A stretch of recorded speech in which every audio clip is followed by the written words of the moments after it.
Raider Nation, what is going on? It's Mitchell Renz here, host of the Raiders Report. And if you didn't see yesterday, Geno Smith said F you to all Raiders fans, and he called one fan a bitch in particular. So you know what? I'm going to wear this shirt today because I want Pete Carroll, Mark Davis to know what Geno Smith thinks about Raider Nation. Coming up here live on today's show, we're going to go through the Raiders and Browns recap. If you like getting punched in the nuts, if you like getting kicked when you're down, you're going to love what I have to talk about here. Chip Kelly was fired yesterday. The other breaking news that literally happened bright and early this morning, Bob Bicknell was fired by the Las Vegas Raiders, the senior offensive assistant, somebody that was the right-hand man to Chip Kelly. I tweeted out late last night because I had somebody reach out to me and tell me that there's going to be multiple changes, multiple firings. I'll be real. I thought Chip was going to get fired today. I didn't know Bob Bicknell was going to be the other guy that was going to be let go, but it makes sense since he is the right-hand man. The Raiders are moving on from people, but if you haven't voted yet at that live poll at the top, because I know that Chip Kelly was an issue. Bob Bicknell sounds like he probably also was a little bit of an issue. But let's be real here. The biggest issue that we have is our head coach and Pete Carroll. The biggest issues that we have are the offensive line. Why are we, and don't get me wrong, we should have moved on from Chip.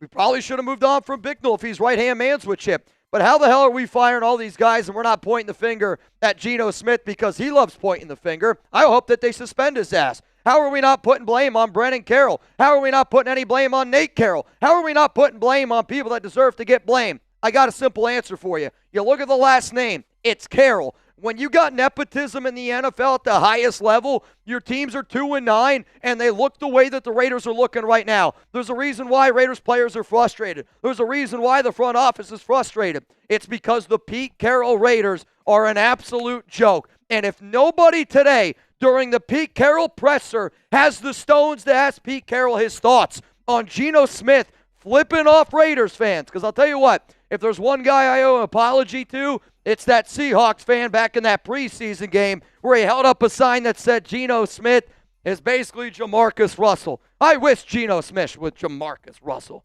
for the love of God. We got some craziness already happening here on the program. Got 1,000 people here in the building, and I want to talk Raiders, man. I want to talk Raiders, man. Joe! Bang! Screw suspended Geno. Release him.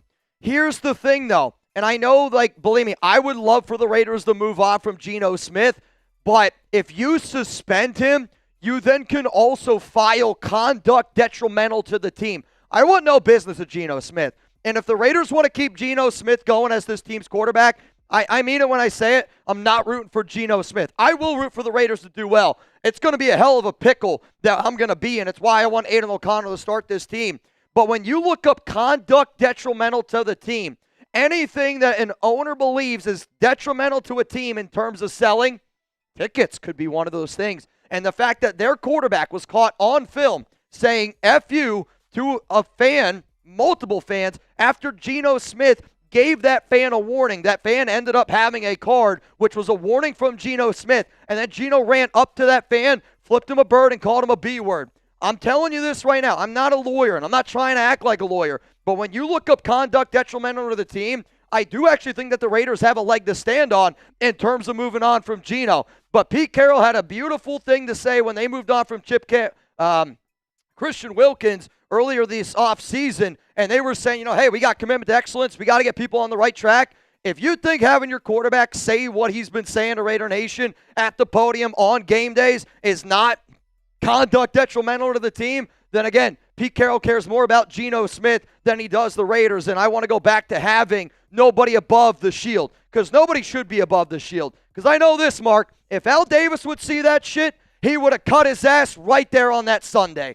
So we got a lot of firings that are happening. Bicknell ended up getting fired. Chip Kelly was fired late last night. I think I'm working here on 4 hours of sleep, but you know what? We're going to bring it here every single day, and I want to answer super chats. I want to answer questions from you because I know I'm not the only one frustrated. We will talk about, and I have a ranking show of who I think is going to step in for Chip Kelly as the play caller because I think it's kind of an obvious answer here. But are you happy that the Raiders fired Chip Kelly? Give me a yes. Give me a no. I don't know if I could say holla flippin' Luya, but you know what?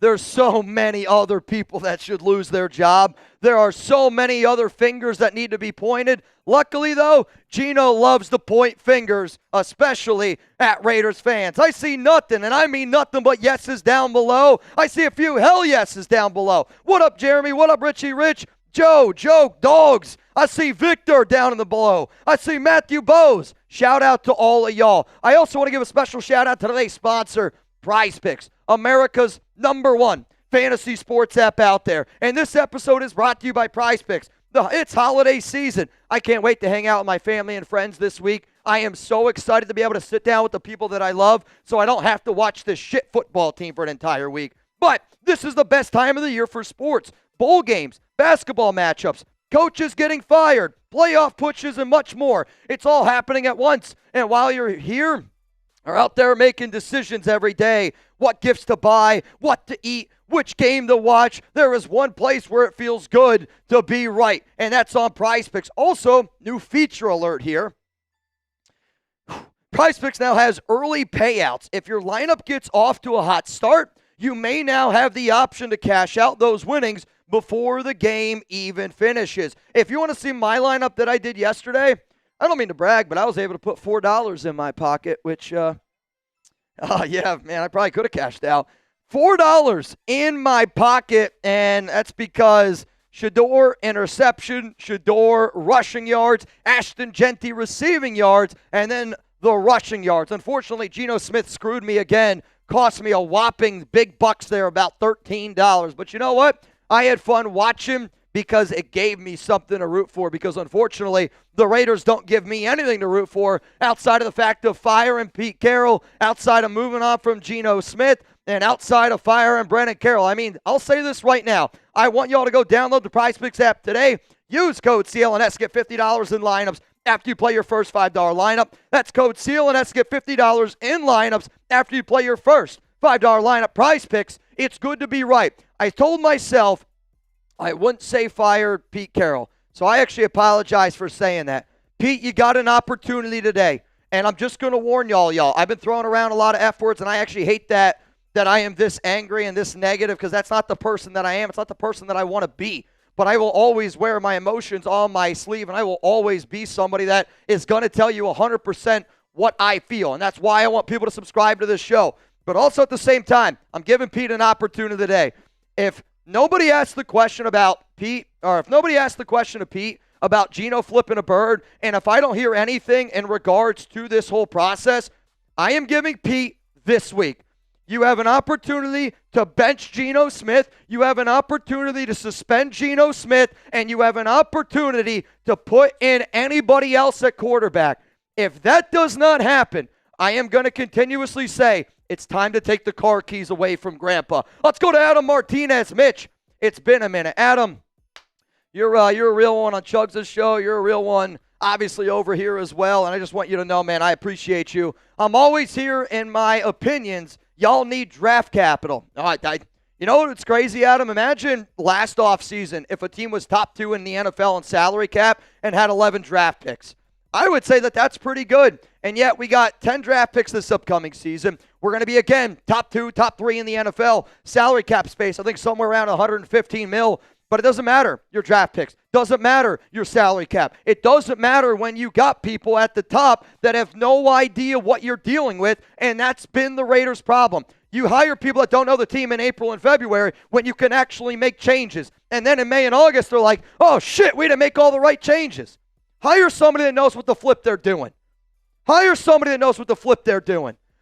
We do got a bunch of deals on today's show, and again, man, today's going to be all about y'all. Today's going to be all about that vent sesh, and we're going to keep doing these deals pretty straightforward. We're going to be giving away a signed Ashton Genty Salute Service football. That's going to be Week 13 against the Chargers, the final live show on November. $5 Super Chat, you got a chance to win that. If you want to get in our duck race today, $10 Venmo to get in. If you want to scream, you need to let it all out, and you want to say F you to Geno Smith, you drop a 20, and I promise you, I'm going to do it for you. If you want a Raiders Report hat, I'll hit you with a little 6-7. You get yourself a Raiders Report hat. Just send me first name, last name, shipping address. And if anybody's down to bang, damn it, like Joe, Oh, man. The bangs right now are really what's keeping me afloat. I'll tell you that. Let's go to Dirty Mike and the boys.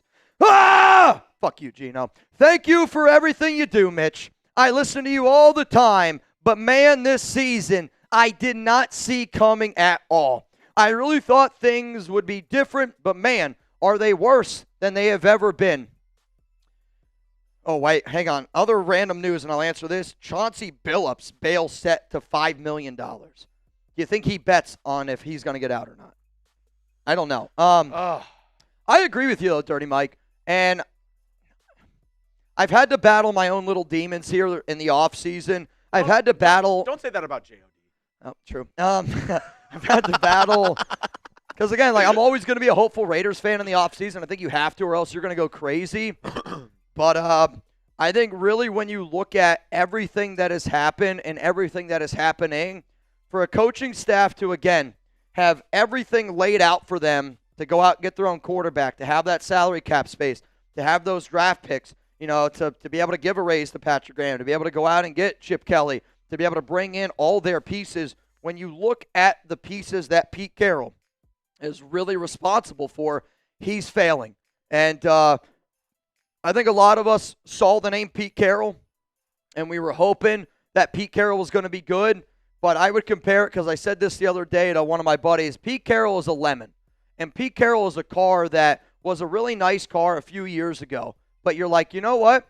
I want to get in that hot rod. I want to be able to get into that vehicle, and I want to be that guy that's going to be cruising around being that really cool dude. But you know what? The car you sold me doesn't work. The car's a lemon. And I know Pete Carroll at one time was very special, but when you see how bad this team is failing from top to bottom, and again, I don't think any changes are going to happen with the firing of Chip Kelly. None of the changes happen with Tom McMahon. When you see players, and I mean players, top to bottom, that have gotten significantly worse, it's a coaching problem.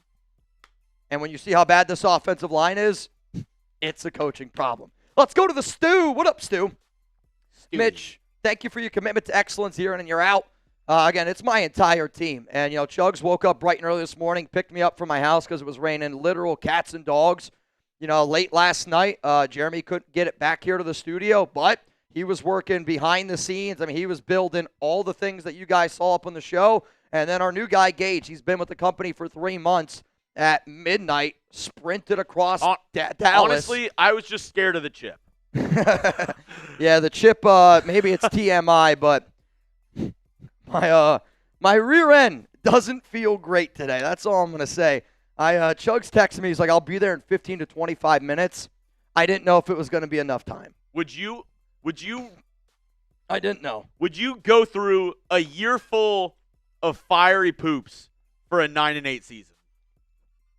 I'd eat the chip every day for a 9-8 season. Swear to God.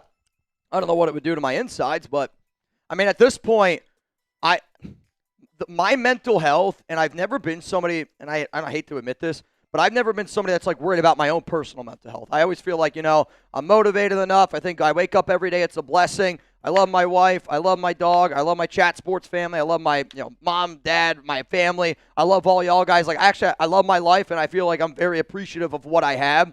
This season, I've literally been like, dude, the Raiders are bad for my mental health.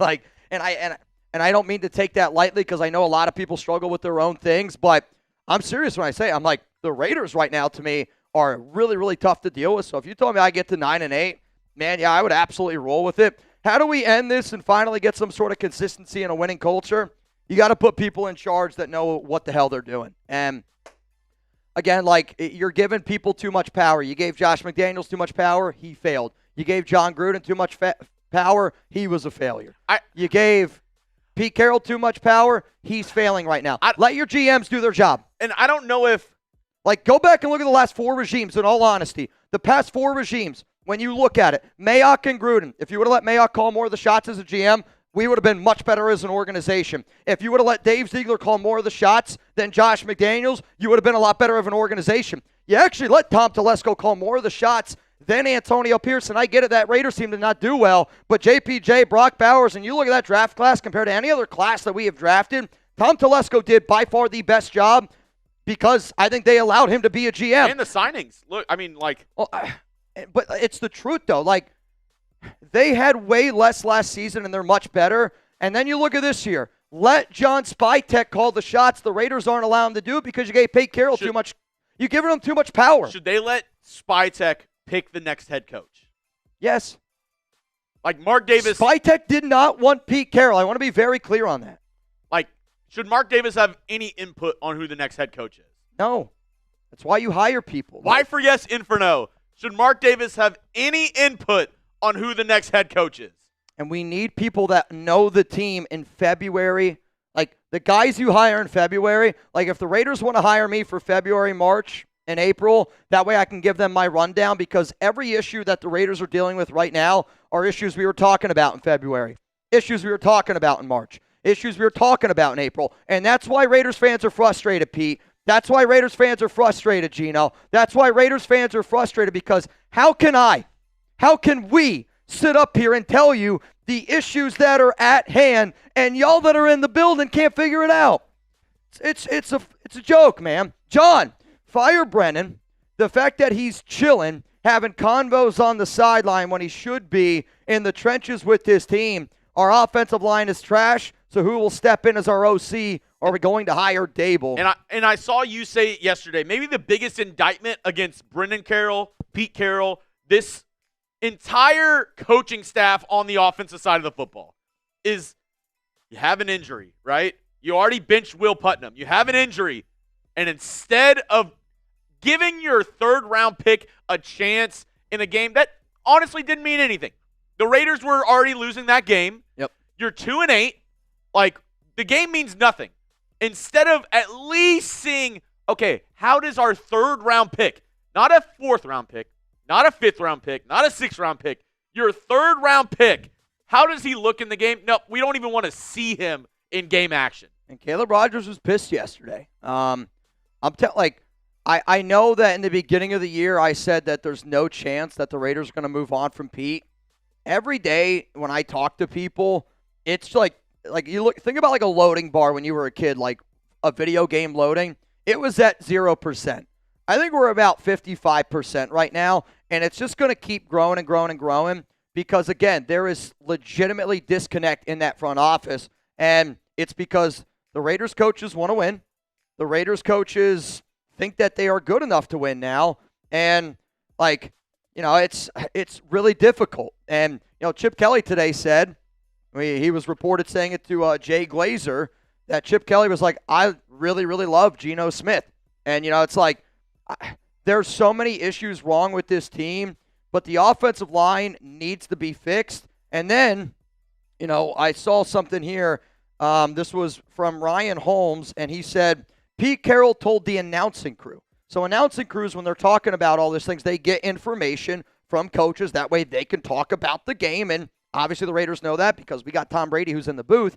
Pete Carroll told announcing crew he wanted to get the younger players involved, but doesn't want it to be at the detriment of winning. You're not winning. I mean, but that's my point. Pete Carroll is senile right now, and I hate saying it because I like Pete. Pete's a really good guy, but there has to be a point where we're like, we are the worst team in the NFL, and that team that played yesterday against the Cleveland Browns. One, the Cleveland Browns punted at the 29-yard line because they felt bad for you. The Chiefs, your division rivals, took knees before the 2-minute warning. They felt bad for you. I think the Broncos also did the same. I mean, we've seen 3 NFL teams feel bad for the Raiders and just give up at the end of the games because they don't want to embarrass you anymore. At what point is it elder abuse? Like, I feel like everybody in the NFL, they're baking cakes and they're using an oven. We have Pete Carroll trying to start a fire outside because he doesn't know how to use an oven.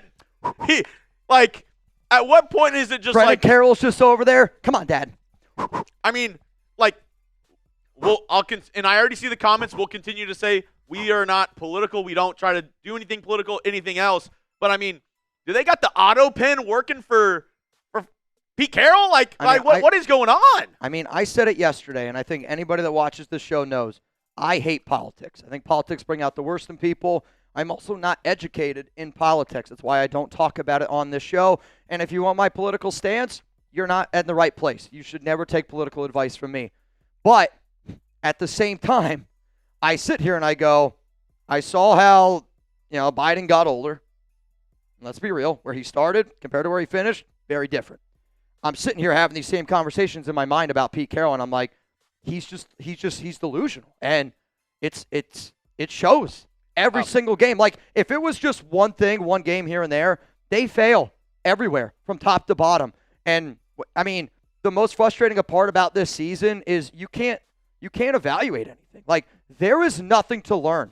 There are no takeaways. Like, when you watch the film, you might as well give Jamarcus Russell blank takes because there's nothing to learn. Before Dable, not this season, it'll be an off-season hire. We'll see who they end up trying to get. I actually have a show today where I'm going to go through and I'm going to rank the people that I believe are the most likely. I talked about it late last night. Can you read that Pete Carroll statement from last night after the game just one more time for me? If you have it handy. Pete Carroll told the announcing crew. No. Oh. Yeah. You know what I'm talking about. Yeah, this one was senile. Give me a second here. Next super chat from Doug. Only Raiders show worth watching. I truly think until Mark sells the team, we will never be a functional football team. F. Geno, he is way worse than Jamarcus ever was. Sell the team, Mark. And I don't know if selling the team is what's needed. I think, he just needs to surround himself with smarter people and take their advice and not try to meddle in any of the coaching hires. Like, I think what you said around Spytek of, let Spytek do what he needs to do. Let Spytek be in charge of the head coaching search. And all right, so this is what it is. Carroll, clearly not happy with the offense, decided to drop a quote from former USC head coach John McKay. John McKay once was asked, "What do you think of your team's execution?" And he said he thought it was a good idea. Carroll said after the loss, "I never really did understand how he'd be willing to say that, but I just did." Like, to me, again, he just says things, and you're like, what are you talking about, Pete? And I feel like I'm right back in the same situation that we are in, that we dealt with Josh McDaniels, and it's unbelievably frustrating. And it's frustrating because our coaching staff's ignorant, and they are. They're ignorant, and you got a bunch of Nepo babies that know they're not going to get fired. And right now you got a quarterback who's acting like a little baby back bitch, spoiled brat, hiding behind Daddy Pete, and he's sitting up there, and he's throwing up birds to fans because he knows that Daddy's going to powder his butthole and everything's going to be okay. Chris. I mean it when I say it. If Geno Smith is the quarterback week 13 against the Chargers, and if there's no conversations about him getting benched, I am going to lose my mind. Like, I have never lost my mind on this show. Chris Reed, Raiders need to finish 2-15. It's going to happen. It's going to happen. They're not going to beat the Chargers. They're not going to beat the Broncos. Eagles, Texans, maybe the Giants. And I know the Giants are 2-9, 2-10, but they are light years better of a football team than us. Light years better of a football team than us. And then you got Week 18 against Kansas City. I don't know how the hell we don't finish 2-15. The only way we don't is if, I think, honestly, they started Aiden O'Connell and a few of those players played some inspired football. Because it ain't going to happen with Geno. Renee says, bring back the suit jacket. Oh, Renee, I wish I fit in that suit jacket. Alex and I, the other day, before we went to one of our friends' weddings, it was 2 weeks ago. It was actually 2 days after the Thursday night football game. I went to a wedding with Alex, and she's like, "You're telling me you don't have a suit that fits you?" And I go, "No, I don't have a suit that fits me." And then we ended up finding one that she took to the dry cleaner many, many months ago. But I'm through the closet. I'm looking at my suit jacket, and she's like, "Well, put that one on. That looks like it'll fit." And I go, "No chance it's going to fit. It's my one from 2018. She's like, "Well, just try it on." You know, like the movie The Christmas Story? And we're like, he's got like all those clothes on. I can't put my arms down. Have you seen Tommy Boy? Which, I mean, actually Yes. perfect for what we're doing today. That guy in a little coat. Renee, I'll say this, Renee. I will try to wear that jacket week 13 just for y'all. I'll try to wear it just for y'all. I mean, and again, like Pete Carroll this week was saying, like, hey, just does freaking asinine shit. Like, I wanted to see Darian Porter more. 25 snaps for Darian Porter after Pete said he had a great week of practice. But no, let's keep getting Kai Blue Kelly reps, Pete. Who is the interim OC? Sorry if I missed it. They haven't announced it yet, And I will say this, when Pete Carroll takes the podium today, we're going to go to the press conference, so you don't have to leave this channel. And honestly, I hope you guys stay here and don't give your views to the Raiders. I hope you stay here, you watch the press conference with me, and then we're going to talk about what Pete has to say. They're going to make the announcement. If I had my guess, just based on what I think this regime's going to do, and I mean it, if they flip and hire Nate Carroll or promote Nate Carroll, if they promote Brennan Carroll, because Brennan Carroll and Nate have OC experience, if they do that, get ready. I don't know what I'm going to do. Just get ready. I think the most likely option is Greg Olsen, the quarterback coach. And I think that they hire Greg Olsen because I think deep down, and I actually think the number one reason why they won't promote Nate or Brennan is because I think Pete and this organization deep down knows they stink. And if they put Brennan, they put Nate out there, it's going to put the target on their back. So what is Pete going to do? He's going to put the target on Greg Olsen's back, somebody that's already been let go by the Raiders 2 times. And they're going to make him the OC. He's going to be the play caller because he's got OC experience. Also, Greg Olsen worked with Pete Carroll and Geno Smith back in 2023 in Seattle. But I think the biggest reason why he's going to do it is because the assistant quarterback coach is Nate Carroll. And if that means that his son gets a promotion to full-time quarterback coach, then that's what Pete Carroll is going to do. Mark my words. I'm telling you right now, it is going to be Greg Olsen at OC, Nate Carroll, his little baby boy, is going to get a promotion to be the quarterback coach. Darian, what up, man? I'm so happy Chip is gone because how do you have design plays that leave Myles Garrett unblocked? We were literally talking about this today in the studio. Imagine as an offensive coordinator, imagine as an offensive line coach. Not the best defensive end. Maybe the best He's the best player on the planet. He is the best player on the planet. Again, like there's guys that are more important. Quarterbacks are more important than a defensive end. Like, are y'all not going to block Will Anderson Jr.? Like imagine being like, let's get Ian Thomas on Myles Garrett. Like there were 10 times yesterday where Myles Garrett went unblocked or they went one-on-one with a tight end. And there was one time I saw a chip block with a running back. And this just proves to you how much this offensive staff doesn't care or just how incompetent they are. Mitch, how many times against a defensive line that racked up, 10 sacks against the Raiders yesterday? How many times did they go an extra O-lineman? Zero. They brought in an extra O-lineman 0 times in that game yesterday when it is common practice. When you're going up against some of the best defensive lines in the NFL, a lot of teams bring in a 6th offensive lineman as the tight end. You always see it with the Lions. They're always, 77 has declared as an eligible receiver, whatever. How many times did that happen yesterday? No. 0. But then, and again, like, hear me out. Like, if I'm the Raiders, right, like, and I'm seeing all this stuff that's happening, wouldn't you try to get the ball out quicker? Like, the amount of routes that Chip was sending guys deep, and there's nobody there in the flat, and they're just sending guys deep. Geno's hanging on the ball way too long. Like, there's just no common sense. And the Raiders come up with a game plan. Whatever that game plan is, they stick to it. And yesterday was proof again, because how on God's green earth do you watch the tape? The only way that you put the same offensive line out on the field is if you didn't watch any of the tape, because anybody with an ounce of a brain saw how bad that starting 5 was out, and then you got the balls to put Alex Kapp in at center after you bench Will Putnam, and then you had the balls to put Will Putnam back in over Caleb Rogers, which Caleb Rogers walked out on the field. They told him to come back. How does that happen? Rebel, also, dude, special shout out to Rebel. He sent me a picture of himself yesterday. My guy is down, I'm going to say 50-plus pounds. He looks I actually didn't recognize him. He sent me a photo yesterday. He took his dad and I believe it was his niece. Correct me if I'm wrong, Rebel. I'm sorry if I forget, niece or cousin, to their very first Raiders game. And I hope that you enjoy that experience, not from the game standpoint, but the memories that you and your family were able to create. And, I just want to tell you, dude, I think you're busting your ass. I notice it. I love the fact that you're trying to be a healthier version of yourself. You're dieting. Shout out to Panda. Shout out to Panda. I'm pretty sure Rebel gets Panda subs. Oh, dude, he's no doubt getting Panda subs. Actually, niece. the Weldinator, he told me, he's like, Panda subs is going to hate me because of all the weight I've been gaining because he's been doing all this. He's been going all over the place. But 4 hours of sleep, hold my beer. You know what? I will absolutely hold the beer to that rebel. And any truck driver out there, I got the utmost respect for truck drivers. Y'all never sleep. We're booing the whole game. There's so much frustration. Fans throwing beer to the sidelines. AOC chant at the end. I ended my show this morning with, I just want to see AOC. And it's make your fans happy. And in all honesty, I think it's the only way that Pete's going to be able to save his job.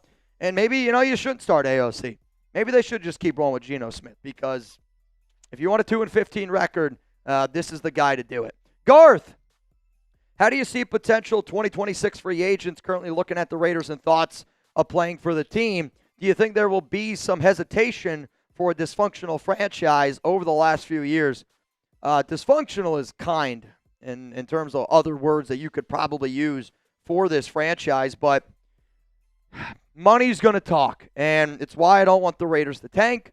It's because you're going to have to overpay guys, but there's going to be a lot of holes here. There's going to be players that I think will want the opportunity to come play for Las Vegas. If you keep Pete, there won't be people, just based on the rumblings that are happening inside of that locker room. And again, I think if you were to take a poll right now of Raiders players, do they want Pete Carroll back? I think it would shock Mark Davis on the results that are there, and players aren't going to admit that, and I know that players aren't going to admit that. But I think I've been able to prove this year, I think I've been able to prove over the course of the years of me doing this show, I got sources, and those Raiders players do not want Pete Carroll back next season. And if there's any Raiders player that hears this statement, if there's anybody watching this show that wants to put it out on social media, hope you put it out there, because you know why? No Raiders player is going to disagree with me. And if you do disagree with me, then yell at me. Come at me on social media. Tell the entire world that it's not true. It's not going to happen. You know why? Because this Raiders team is very frustrated with a lot of the same things that they dealt with during the McDaniels time. It's Pete's going to love his guys. Pete's guys can do no wrong. And if you're not a Pete guy, you're under a microscope. And that's really frustrating for a lot of people.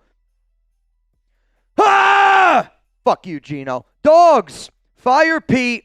F you, Vagino. This is the hardest pause season I have ever had to watch. And, I have had to figure out ways to make fun of this, Dogs. And shout out to you, dude, because, my job is to talk about the Raiders. I also think as fans, I like to be able to hear about what's going on around this team. I take a lot of pride in, when I talk to people about this team, I want people, when they sit down and they listen to me, go, man, that guy knows a lot about this organization. I know there's a lot of Raiders fans that feel the same way, right? When I was out in Arizona this past year, shout out again to the Night Devil, shout out to all the people that showed up to that event. The amount of people that were knowledgeable Raiders fans that love to talk about their team, I know that people like to do that. It's what I did my entire life with my family. We talk sports. We talk fantasy football. It is how I have communicated my entire life. And I've had to find ways to have fun watching this season. And Sundays, I hate watching the Raiders. And I hate watching the Raiders because at what point in that game yesterday, Chugs, did we just stop talking about the game? Probably into the third. And it's, I want to be able to watch a game, and I want to be able to enjoy watching a game. Like Thursday Night Football, Texans-Bills, dude, that was so much fun. Even the Raiders-Jags game, electric. Raiders-Pats game, so much fun. Raiders-Bears, a lot of fun. I like being excited about what I'm watching, but at the same time, who here likes getting kicked in the nuts? My balls are so black and blue from watching this team. Chris Bowen, what's going on, man? If you want a shout out here on today's show, give me an F Geno down below. Being a Pete Carroll fan, since he was with USC, I was excited for him this season, especially with Genty being in the backfield, but I didn't expect this. Again, you want to just talk about disconnect and just frustration. Raise your hand, type F Geno, type blame Pete. I don't care what you want to type. If you knew that Ashton Genty behind this offensive line was going to struggle, right? And they did it anyway. I will say, but hey, we got Alex Cappa. That'll fix it. There were some writings on the wall, and I don't know if Pete Carroll was in the top 5 choices for me. I don't even know if Pete Carroll was on your radar until one of your sources had reached out to you and said, hey, the Raiders are in talks with Pete Carroll. We had done top 10 options for head coach, top 10 guys Mitch wants to be the next head coach. I don't think Pete Carroll was on that list. Wasn't. And I'm going to look it up right now. the fact that they brought in a guy who another organization had told, you're not good enough to coach anymore. They legit told Pete Carroll, we're going to go with another guy. We don't want to be disrespectful to you, so we're going to put you upstairs and let you do player personnel or, be an assistant. But the Seahawks straight up told Pete Carroll, you're not a good coach anymore. You can't do this. And think about it, right? Like, think about his legacy with Seattle. For them to do that, and now you see where Seattle's at, again, I hope people realize, how different it was. I'm trying to find, the unfortunate part is I've done so many effing videos on head coaching replacements that it's hard to find, but I think I just found my list here. No, this isn't my right list. This is based on what I think is going to happen. I was going to say what I think is going to happen is not here. I'll try to find the one where it's just like who I wanted the Raiders to hire. Oop, I think I found it. Did I find it? See, I still don't even think that's it. I think it's based on what I want. Yeah, I'll try to find the one that I did based on like what I want to happen instead of, because I do a lot that are like what I want to happen, and then I do a lot of like what I think is going to happen. And like today, I'm going to rank the top interim offensive coordinator candidates for the Las Vegas Raiders. And I'm going to rank them based on, who I think is the most likely to take over that job. I actually don't even know if I did one based on who I wanted. Because I know the top guys at one point were Ben Johnson and Mike Vrabel. Pete's name is on a lot of those shows that I did. But, again, I think anybody that watches this show knew I wanted a young, innovative, offensive-minded coach. I don't know how many times I've said young, innovative coach over the years on this show. But if I can't prove to you the video right now. Here it is. Here was your list of guys that you would want to be or were interested in being the head coach. Mike Vrabel, Ben Johnson, Liam Cohen were on that list. Brian Flores, Todd Monken, Aaron Glenn, Robert Saleh, and Steve Spagnuolo. I'm actually surprised I put Steve Spagnuolo on that list. And again, man, like I want somebody young. I want somebody with the times. And you just see these NFL teams, man. Like, it's why I said Pete Carroll's the most risky hire out there. And I meant it when I say it. And I knew it was an unpopular opinion at the time, but I will stand 10 toes. In today's day and age of the NFL, you got to hire young, innovative coaches that can come up with innovative new game plans, that come from good coaching trees, that can also connect the players. And I know Pete's a super nice guy, and every Raiders player in that locker room likes Pete Carroll that I talk to. So every person likes Pete Carroll, but you can like Pete Carroll, and you can also think he's a bad coach, right? Like, I love my grandmother. She shouldn't drive. Same exact thing. Drew, what's up, Drew? The Raiders suck, the coaches suck, the players suck, they suck, and I'm pissed off. Drew, but in all, I'll say this, though. I still have faith in the Raiders in the offseason because of the draft picks, because of the salary cap, and I do actually think they have a good front office. But the problem is the coaches are the ones calling the shots. They're not letting the front office do their job, and that's been Mark's biggest problem. I will say I've actually looked through like maybe 3 or 4 of your videos. There's always different names in there. Yep. The top 2 are always Vrabel and Ben Johnson in all your videos after the firing at AP. I will admit, the Vrabel one was more of what I heard. And, again, I mean, I knew the Raiders were in on Vrabel, but then as soon as Gerard Mayo got fired, I was like, oh, that one's a done deal. Pete sucked with the Jets, Patriots. Is it possible the Seahawks situation just fell into place? He won a Super Bowl, but cost them one as well. Not that great. I don't think when you build, would you consider the Legion of Boom a dynasty? I think it's up there with. No, they only won one. They only won one, right? And I wonder if they win that other one against New England. But to me, I don't think you're good for as long as what Pete was in Seattle by running into it. And again, he built a hell of a program at USC, but he was, again, he was an innovator. Like, he was with the times. In Seattle, he built this unbelievable defense, and they were with the times.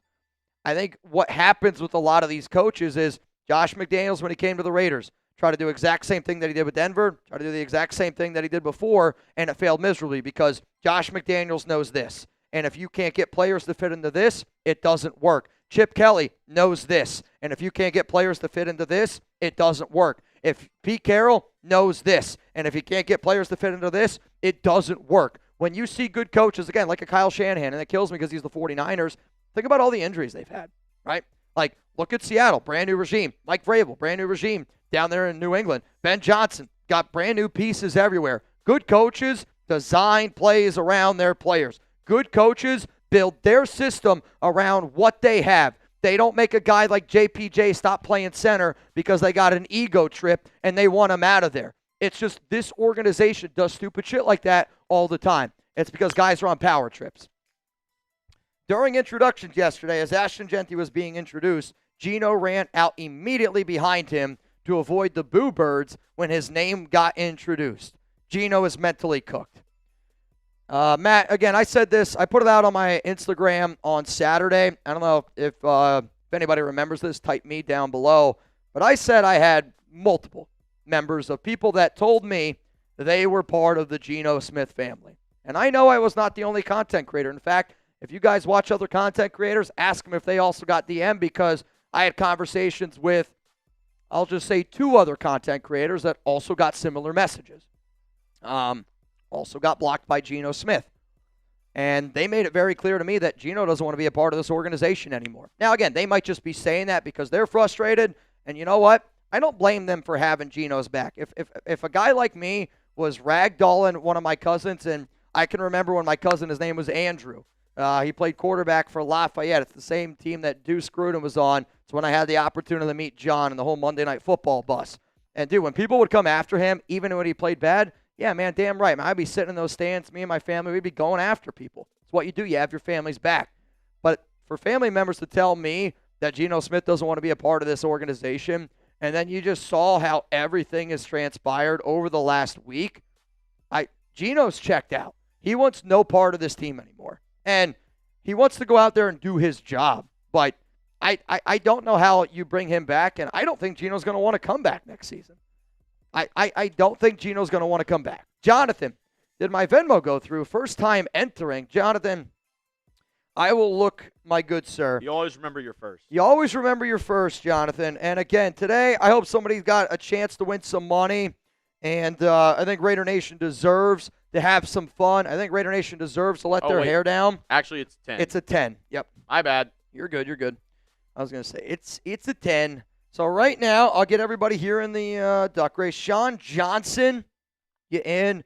Sean, I just want to say this. I think that you already know I follow you on Instagram, and I follow them. So, Sean, do you remember that one show, like it was maybe a year or 2 ago, where it was like Sean and it was a man and a wife, and they kept like communicating through super chats like on the show? Yeah. So that's Sean. I follow Sean on Instagram, and one of the most cute families that I follow. He's got a beautiful wife, beautiful kids, and you're such a good dad, dude. Yeah, through the years, I followed people, just, seeing people, like, from doing this show. And, Sean, the fact that you're the first person in today and you're one of the guys I follow on IG, I think at the end of the day, like, I think we got to spread more good in this world. And, Sean, you're a hell of a dad. I want you to know that. Jose Magos, you're in. Philip Boger, you're in. Chadwick Howard in. Giuseppe is in twice. Jonathan Green, you in. And then Victor Lobos also is in. Victor Lobos. Oh, wait. Christian Perez in. $10 Venmo. Right now you have a chance to win 45 doll hairs. Let's go to Truth Bomb. With a new OC, do you think we will actually play our rookies and players right, like JPJ at center? No, because Pete's still going to be the one calling the shots, and Brennan's still going to be the one calling the shots on the offensive line. So, unfortunately, I do not think. I don't think. But you know what's crazy to me? I kind of want them to keep it the same. And the only reason why I want to keep it the same is because with the amount of issues that this team has, right? It's not, you can't just point to one thing and say, there it is, we fired Chip Kelly, now it's all solved. That's not the problem. I think we have identified problems. We need to be able to find some solutions. To me, there is a part of me that goes, you should run the exact same thing out there this upcoming week just to see, was it Chip Kelly? Does the offense look different with Greg Olsen calling the shots and not Chip Kelly? And then there's the other part of me where I'm like, just play your effing rookies. Play the young guys. Put those dudes in. And I do think that you're going to see a better result this upcoming week because there's no tape on this Raiders offense. And Chip Kelly was a very easy guy to scheme for because he never switched anything up. I do anticipate the Raiders offense to be better. But also, if our offensive line is going to be the same thing, I don't know if our offensive line would do well. Like, here's something that I was thinking about yesterday. My question to you is this. You know Derrick Henry's stats in high school? In all honesty, and I mean this when I say it, I don't know if the Raiders offensive line that was on the field yesterday could help Derrick Henry in high school. Like, if Derrick Henry in high school, that Raiders offensive line up against that Browns defense yesterday, Derrick Henry ain't rushing for nothing. It's sad this team is so bad I couldn't see us making the UFL playoffs. I mean, the team that played yesterday, and I hate saying this, but it is the truth to me, I actually would love to know if the Raiders were in the CFB, if they were in the college football playoffs. You love Geno. Oh, God. Also, would they win the college football playoffs? I don't know if they would. Marshall Green, I have a quick the question. Offensive line they put out on the field, Marshall, was not better than Do you have a quick word on if the Raiders not. should hire Brian Dable? I have a coach that the Raiders should hire, and his name is Shane Bowen, next head coach for the Raiders, the world's best unemployed defensive coordinator. So good, he's blown not one, not two, not three, not four, not five, but no, it was five. 5 double-digit leads in this season. 2-5. The Giants are 2-5 in games they've led by 10 points this year. How is that possible? Honestly, you should look up the Josh McDaniels stats. That's the same thing. So that's a no to Dable. So Josh McDaniels was the first ever head coach to blow 5 games with double 10-point leads in one season. My coach blows so much harder than yours. Well, no, I think that's the stat that you could look at and be like, they had to do it. I do agree. I want to give credit to somebody in the chat, and I saw them say it earlier. Maybe it was a super chat. Oh, yeah. Jason, I completely agree. It's going to be Mike McCarthy. For the Raiders? And I think it makes sense. I actually don't think – I said this the other day. Same thing about Vrabel. Last year I said Mike Vrabel's a top 32 head coach in the NFL. Can't tell me otherwise. I know he was unemployed. Can't tell me otherwise. I also do think Mike McCarthy is a top 32 head coach in the NFL, and I don't think you can tell me otherwise. At the same time, though, if you hire McCarthy, I think you got to bring in a Brian Dable OC if you want to develop a quarterback. Or I wouldn't hate that. What I actually would want them to do, bring in Mike McDaniel, establish that running scheme that he's got from the Shanahan tree, and get it going with Ashton Genty. I don't think that's a bad idea either. Mike McCarthy, him, and then PG's gone. PG's gone. Yeah. I actually had a source tell me that PG's been looking at that Giants job, and then he got fired today, which I thought was interesting. Oh, Shane Bowen? Yeah. So I had a source last night told me PG, again, there's like a lot of connections between Antonio Pierce, Patrick Graham. They're still like very well connected. And then the Giants have been a team that's been showing interest to PG. PG will not be back next season. I could already make a video if you want about the Raiders moving on from him or PG moving on from the Raiders. But the Giants are a team that's sniffing around right now, that situation. Did we read this one from Can't Walk? Now, what's up, my man? I don't understand why it takes this long to get someone fired after seeing results for 5 straight weeks of poop. I think it's because you don't want to face reality. And I think, unfortunately, it's Mark going, and Mark's at a loss for words. And I know there's a lot of people frustrated with Mark, and I'm frustrated with Mark. Here's the thing, though. Mark's also frustrated with this situation. and he does want to win, and he wants to figure it out. But there's a difference between being like, let's figure it out, let's give him time to figure it out, and then, like you said, 5 weeks of straight poop. Like, you can't evaluate your players. You can't rebuild. You have no idea where your future is when most of your game tape you can't even use. Like, what are the Raiders going to watch today on film? Everything that we already know. We say the same shit every single week. Mark's like that homie that you have that just or like every single year he's just in a new toxic relationship. And you're like, dude, I just want you to find a nice companion, a nice partner. And they always just pick the most insane people coming through the doors. And you're like, dude, this is so toxic. And it is. Like, the Raiders are the most toxic relationship I've ever been in, without a doubt. Joe! Bang! It's just Joe. Well, my first super is about to end. Keep up the good work, Mitch. Love the channel. Joe, shout out to you, dude. You know, this reminds me, and again, I got home last night, and I looked at my wife, and I go, honey, they're going to fire some people tomorrow. It's going to be a long day. And my best man, his name's Joe. He's flying in with his wife and his daughter, Olivia. I can't wait to meet his daughter. She's 10 months old. They're going to spend her first Thanksgiving with me. So you sent this in, and it instantly made me think of my buddy. I can't wait for Thanksgiving this week. I can't wait to spend time with my friends, my family, see all the people that I love. I'll also say this. I will not be live tomorrow. I know I go live usually every Tuesday, but I got family here in town. I'm not going to be live on Thursday. It's Thanksgiving. But no matter what, you will still get a video every single day for the entirety of the week. But I mean this, y'all, when I say it. Unless Pete Carroll was fired on Thanksgiving. They would. If Pete Carroll, no, I don't think he would do that. But I mean, if they did, they would just. I mean, honestly, it might be easier because the whole Carroll family would be together.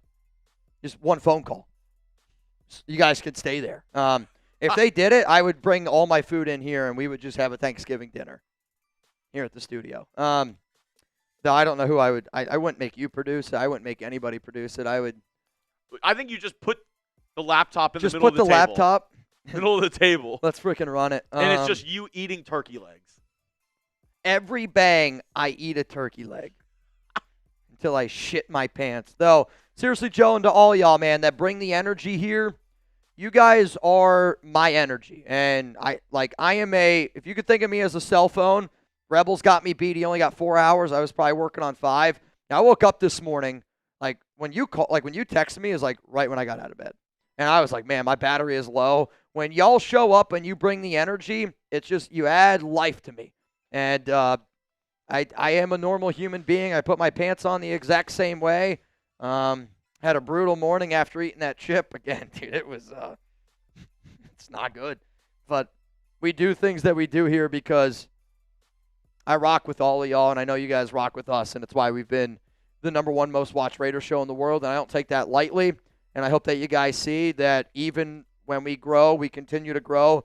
It's all gas, no brakes. And I don't care what you do in life. I don't care if you work on roofs. I don't care if you build houses. I don't care if you're a car salesman.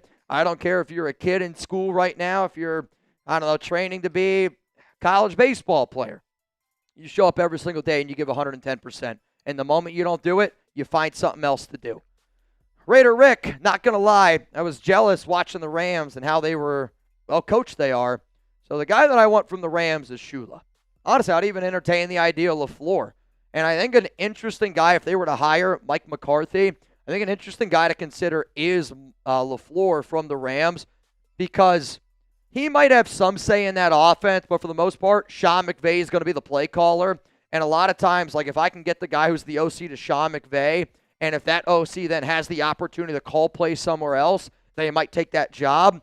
I would also say, though, I don't know if he would come to the Raiders, because if he sticks with the Rams long enough, he'll get a head coaching gig. And I was going to say, I don't know if he would want to go to somewhere where the head coach is an offensive guy, because there's always that worry that Mike McCarthy's going to take back the duties. You know what would be an interesting duo? Shula and LaFleur. Bring them both. Honestly, if we're looking at defense, I want Flores, Shula, Minter. Those are the top 3 guys that I'm looking at if we're going to go defensive-minded head coaches. And Flores is actually a very interesting one. I'm starting to hear his name a lot more often. Elias. What up, no Elias? shot Pete makes it to next season. Give me Rams DC as the head coach and Dable as the OC. Just like what we were talking about. Okay, Chris Shula. The number one thing the Raiders got to do, you got to sit down with your general manager. You got to sit down with your front office and say, what's the plan? Come up with a plan. O for offense, D Ooh, for I like defense. What kind of coach do you think the Raiders should hire next? An offensive coach or a defensive coach? Also, I'm going to get – can you give shout-outs to those people? Also, I haven't said this in like 10 minutes. Fuck you, Geno. And I want to get some people here in this duck race that I see. The last name that I got was Christian Perez. I see Jose Colon in Lionel Michael. Hopefully I pronounced that right. Looks like my wife just got up. A lot of mixed opinions. I see some O's. I do see some D's. Defense from Rhino, JC. I see a D also from Chris Bowen, Black Rose, Deuce, Dogs. I do see a lot of offenses, though, as well. Again, what is the game plan? What is the plan of this organization? Next up, Jim Thurkill. Mitch, when will we see your last Boy Scout? I don't know what that is. When will we see your last Boy Scout jig? Any clue? Thank you for the super chat, Jim. Nick. Yeah, Jim, if you want to clarify, I mean, if it's a backhanded whatever, I mean, I actually don't know what you're saying. Yeah. Nick. Completely off topic, but how about Jameis Winston in the Giants game, though? Winston is actually the most exciting QB in the league. And again, like, think about what that New York Giants team looks like. They're 2-10. Think about what the Cleveland Browns looked like yesterday at 2-8. And then think about what the Las Vegas Raiders look like. Like, I know that those two teams are both not great, Giants and the Browns, but think about two teams that are two of the worst teams in the NFL and what they look like against the Raiders. Like, I think if the Raiders played the Tennessee Titans today, Tennessee'd blow their doors off. Like, they would. Like, Jeffrey Simmons up against Will Putnam and Alex Kappa and Jordan Meredith on that interior wouldn't be good. I'll tell you that. Oh, I can't wait for June. Geno started the season flipping off Seahawks fans. End of the season flipping off Raiders fans. Get them out of here. Also, buy Chip, who's taken over. I think the easiest path that the Raiders are going to do is they are going to end up hiring, or I guess promoting, Greg Olsen to be the Raiders OC is my best guess. And then they're probably going to end up promoting Nate Carroll as the quarterback coach. Lately, I've gotten into breeding racing deer. I'm just trying to make a quick buck. Never stop, Dart. Dirty Curdy. Oh, Mitch, man, love the consistent lives, man. Keep up the great work. Did you see that argument Max and the linebacker group had? Max was pissed as he should be. And, you want to take this over? Yeah, sorry. Fuck you, Geno and Pete. Thank you. I did see the video. I have actually no problem with that video. Quite frankly, I wish I'd see more of those videos on the sidelines. Because what that tells me is Max Crosby cares. What that tells me, that linebacker group cares. And I want guys on our team that give a shit. And Landon Roberts is one of the most well-respected guys in that locker room. He is one of the leaders on that defense. And even though he doesn't show up as much as he probably should on the game film and on Sundays and in the game, he is a really good leader. And he's, I don't want to say like, I think saying a father figure is just a weird thing. But he's somebody that a lot of players on that team look up to. And when you got two dudes that are leading the charge on defense, again, especially from a leadership standpoint, I think other people take notice to it. And when you get your ass kicked every single week, I mean, the Raiders won week 1 against the New England Patriots, a team that somehow now is 10-2. The only team that you've beaten is the Tennessee Titans, and you've just played horrific football for months, weeks. And I'm sure Max is frustrated, no doubt about it, because he's been a part of the losing over and over and over again, and nobody wants to win on that team more than Max because nobody rocks with Raider Nation more than Max Crosby. But I don't know about y'all, like, good. I actually was happy that I saw it, because if you can watch games and if you can be a part of a football game and you could be a part of this losing and it's not pissing you off, I don't want you here. Let's go to Dr. Checkmate. Raiders are not going to improve without a full culture shift. Management tolerates failure and sees mediocrity as an improvement. I mean, you're not going to be able to shift your culture, especially if your quarterback's telling Raiders fans to go fuck themselves, right? Like, how can you get a fan base to rally behind a guy when he's awful on the field and somehow, Geno Smith is worse off the field? Like, it's actually hard to wrap my mind around. It's so hard to be able to wrap my mind around the fact that Geno Smith is a bigger cancer off the field. And I want to be very clear. I don't use that word lightly. And I think anybody that watches this show knows I do not use that word lightly. Geno Smith is a cancer to the Raiders. And the sooner you get rid of that cancer, the better that we're going to be. Because this is not a guy that you want in the locker room. It's not a guy you want in the locker room. Can't be a guy that you want in the locker room.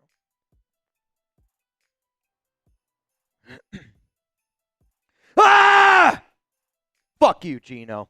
We haven't had a good defensive line, since Rich Gannon played for the Raiders. I mean, are you saying like we haven't had both?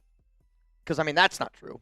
Like, we had one of the best offensive line led by Rodney Hudson, Gabe Jackson, Donald Penn. I mean, literal car insurance. The offensive line was great. At the time, the defense wasn't good. So I don't know if you're saying like both at the same time, like we haven't had it good. Like, you're probably not wrong to be able to, fact check me on that one off the top of my head right now. But sorry, I just saw something.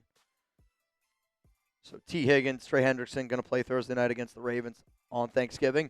The reason why the Raiders are bad is, again, there's a lot of turnover. You got a bunch of different players from different regimes. You got a bunch of coaches with giant egos that instead of trying to work with the players they got, they force players into what they are doing. And it's really just coaching 101. Dude, you said you went to school with Walker Little? Mm-hmm. Sanjeet, shout out to Sanjeet for this tweet. The Raiders' offensive line gave up 44 pressures yesterday versus the Browns. For context, Walker Little has given up 38 pressures in 11 games this season, which is the most in the NFL.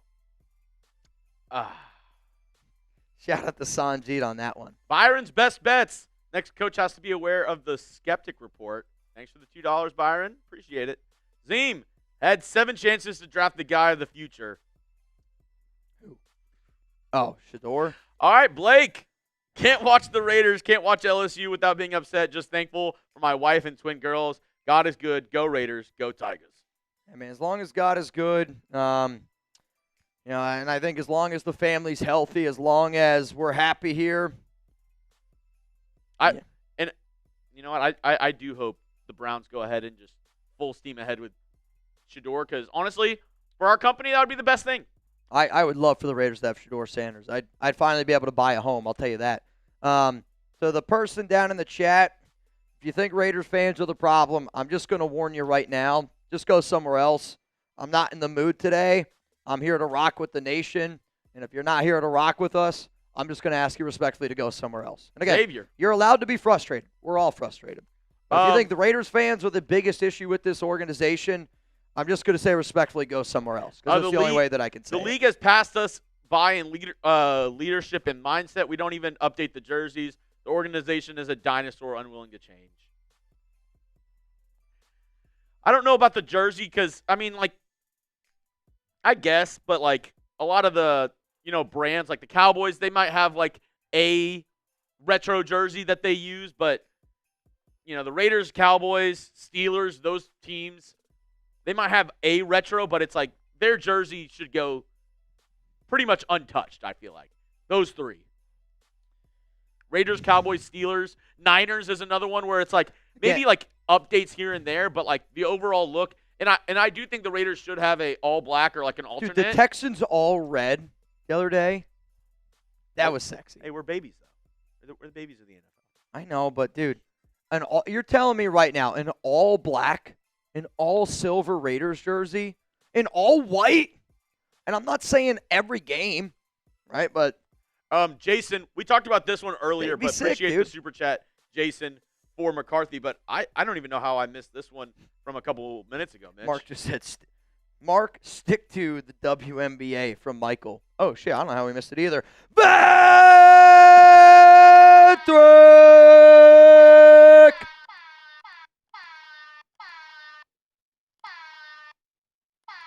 Bang! Shout out to Mount Raider Moore. Ventrac. The 2015 Raiders went 4-12.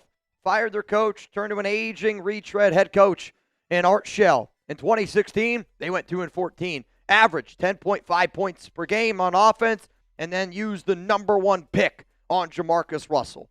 That was the worst I've ever seen the Raiders. We're not there yet. Glad to know that we're not there yet, though. The only reason why I might disagree with this one is for the simple fact of, think about the NFL in scoring now compared to where you're talking about here. And I know it's still earlier on with like the whole Jamarcus Russell and all that, and I know it's only a few years ago, but I would be curious to know what scoring was like a few years ago compared to the way it is now. You can't tell me the NFL. I mean, the NFL now is so, like, I think what's so frustrating about the Raiders' offense is the NFL is built for offenses to do well, right? The NFL is built for quarterbacks to succeed. The NFL is built for offensive coordinators that are making the most money in the NFL at the OC position to succeed. I'll have to go back and I'll have to watch maybe some of those games. I'm not saying that the overall season as a whole is worse than that season. I said that the team that the Raiders put on the field yesterday. Oh, yeah. And the team that they put on the field yesterday, also, that team, I think it's the worst Raiders team I've ever seen. I did think this as well. I think Vinthrak might have mistyped. It's 2005 and 2006. Yeah, I was looking at 26. I was like, that's so long ago. No way. Well, Carr was the quarterback in 2015, 2016. Yeah, and I was like, I'm pretty sure like Cam Newton was like. Yeah, I just Ron Burgundy did it. But like, go back and look at those years and what teams scored, right? Like, compared to what teams are scoring now, I don't have it off the top of my head, but I was on a mental pretzel for like 30 seconds. I was like, Jamarcus Russell played in 2016? Hang on. NFL team stats. Let's go to 2006. All right, hang on a second here. Points per game. I'm in points per game. So, that season. Oh, wait, what year are you looking at? 2006. Okay.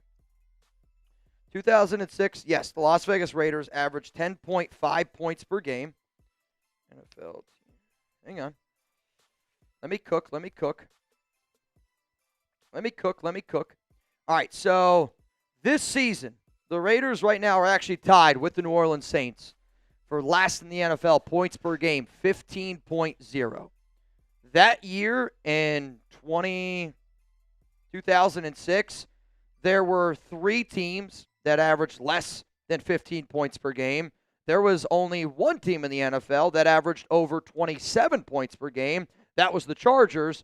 In the NFL today, there are 6 teams that are averaging over 27 points per game.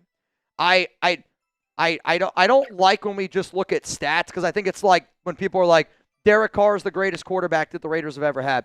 I've never appreciated Derek Carr more than I do right now. I promise you that. Derek, I miss the hell out of you. I would love for you to come back, and I never thought I would say it, right? But it's like when people say, oh, Derek Carr is the best quarterback that the Raiders have ever had, and they only look at stats. It's like, it's different eras of football. It's just like different eras of basketball, right? Like, you can't play defense now. It's like being just like, how it is. The Raiders are so undisciplined. You know, they have so many more personal fouls than they did in the 80s and 90s. It's like, if teams played the way that the Raiders did in the 70s and 80s, we wouldn't have a team. Our whole team would be suspended. You know, like, it's the truth. I laugh, but it's just very different eras of football, and I think it's only going to get worse. The points are just going to keep going up and up and up. Born off metal, I don't think this team could have won in the XFL. Yep. I still think that they could have. I still think that they would, right? Like, but I do mean it. Like, I actually would love to see that team yesterday, that Raiders team yesterday, up against Ohio State or whoever anybody thinks is the best team in the country right now in college football. I still think the Raiders win. And I want to be very clear on that. They are all NFL players. All those college guys are not NFL players. But I actually think it'd be an interesting game. Yeah. Like, I think it would be an interesting game. I don't. I think the Raiders would still win, but I think the Raiders would win. But I get your point of saying they're by far the worst team in the NFL right now. Do you think it's like, I mean, imagine the Raiders against, pick a team in the NFL. Like the Raiders and the Colts, is there a bigger gap between Colts and Raiders or Raiders and the number one team in the country? I think there's a bigger gap between the Raiders and Ohio State. Okay. Fair enough. Mitch and I actually agree with John here. Mitch and Chugs, Tom Brady proved that coaches like Belichick and Carroll don't win championships just on their own acronym, I guess would be the right word. Just look how bad Belichick is losing in NC. And I think what we're seeing with Belichick in North Carolina is what we're seeing with Pete Carroll and the Raiders. It's guys who were good, and you always see guys in the NFL, not just coaches, players as well, who played 3 seasons too long. And maybe Peyton Manning was getting to that range, that era. He was there. He won the Super Bowl, and he was like, I'm done. I mean, but the year he won the Super Bowl, he was bad. Oh, yeah. And they had an unbelievable defense. You see it so often, and I think the perfect analogy with this, and we've probably said it 4 or 5 times already on the live show, is Pete Carroll is your grandpa who shouldn't be driving anymore. He is endangering everybody around him, endangering everybody in his vehicle, because he cannot drive to the same capacity that he used to be able to. I think it's also like sometimes players and coaches fit in the right system because they work well with certain players, certain guys in an organization, and it's different. It's like, you know, if you were to go to a different job, there's a chance that you might not be as good as that job because, I don't know, maybe you were in a better situation before. Like, you know, Russell Wilson was the guy with Pete Carroll. Russell Wilson, I think, was the perfect quarterback for Pete Carroll, and I think he was the perfect guy with that team that they built. Now, sure, there was a lot of friction in there. You know, Russell Wilson goes elsewhere. He's been a disaster. Look at Daniel Jones. Daniel Jones was a disaster in New York. He had one good year. Now he goes to Indy. It's a great fit. I think you learn time and time again that organizations that use their players and they use the strengths of those players have success. Like, I know the Philadelphia Eagles lost that game yesterday to the Dallas Cowboys, but we got to be able to give some credit to Nick Sirianni because what he does is he knows the MO of that team, and he sticks to that MO of that team, and nobody has won more than that team over the last 3 years. Man. Imagine that. My messages are eerily quiet today. I was getting bashed by many about my video. Now it's nothing but crickets. 2026, McCarthy. Yeah, Nav, I listened to Nav put out like an 8.5-minute video on his YouTube channel, and a lot of good comments on it. I know I commented on it and I watched it, and I think your video, Nav, to me, thank you very much. Thank you. Oh, you brought Geno in for me? Oh, hey, Reed just brought in Geno for us, guys. Actually, can I write on this trash can? Do you think James would get mad? If I just put like a 7 on it? I couldn't see him getting upset about something like that. I can't imagine, right? I can't imagine. Yeah, you know what? If anybody wants MVP of today's show, you're going to get a Geno Smith bobblehead. How about that? Let's just sign it and we'll send it to him. No, I'm just kidding. Greg Olsen has been named the interim as expected. All right, can we film? Can I just film like a quick short? Can you hold it down here for a second? Yeah. Does that change? Yep, it does. We're not even going to do it anymore. I think what we do is we stick with like Raiders news, and I think we hit Bob Bicknell fired, Chip Kelly fired, the hiring of Greg Olsen, and I'll just break it all down. I think we do a quick highlight cut, 8 minutes, and then we'll be good. What do you think? Cool? Yeah, you can do that. All right, y'all. I'm going to go make a quick little – I guess I could do it right here. So, all right, we're going on the fly here. We got some Raiders news. The Las Vegas Raiders, as expected, have officially named Greg Olsen as the Raiders' new play caller. Olsen has had multiple seasons as an offensive coordinator, 15-plus years with multiple different teams, like the Rams, with Oakland multiple times. This was the person that I think all of us did think was going to take over for Chip Kelly. But I also think that the Raiders did this because they can make Greg Olsen the fall guy.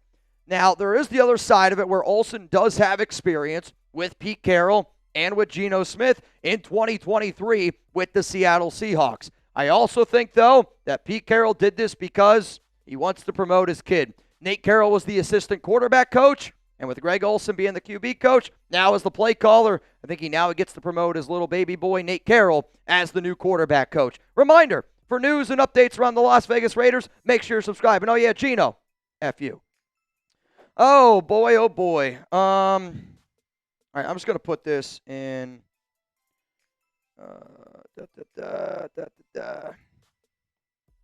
Real quick. If someone could get for me, please. Just need. All right, y'all. Sorry, I'm going to send that to my team. Again, like I always give you guys my instant reaction. I hope you appreciate it. I hope you like it. I never know what people are going to say about a lot of the things that I put out there into the world, but Greg Olsen is the Raiders' new play caller, and it should not surprise anybody out there. Should not surprise anybody out there. So what we are going to do here on this show, I did have an entire show scripted. I kind of talked about a little bit late last night when Chip Kelly got fired about the top people that are going to be the Raiders' next play caller. Number one on my list from yesterday's video was Greg Olsen. And again, it doesn't shock me that he's the guy. There's already like player cards and all that stuff made for him that we could use. But what we're going to do is we're going to go through the Raiders news that I would say fans need to know coming into today because, yes, they fired Chip Kelly. The Raiders also fired another coach today, and now they have just named Greg Olsen as the interim offensive coordinator. So we're going to go through some more super chats here. I will say this. The fact that that information has just come, I believe that means that the Pete Carroll presser is going to start soon. Typically, Pete talks to the media at around like 2 p.m. Eastern time. Again, like it definitely changes when they go in, when they're not. But the fact that that news just came to light, I think that means that Pete's getting ready here to do his presser. So, yes, Greg Olsen. Greg Olsen is the interim OC to replace Chip Kelly. That news just happened.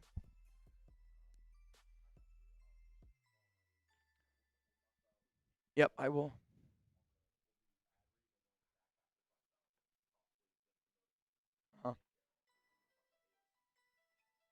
Cool. I just want to change.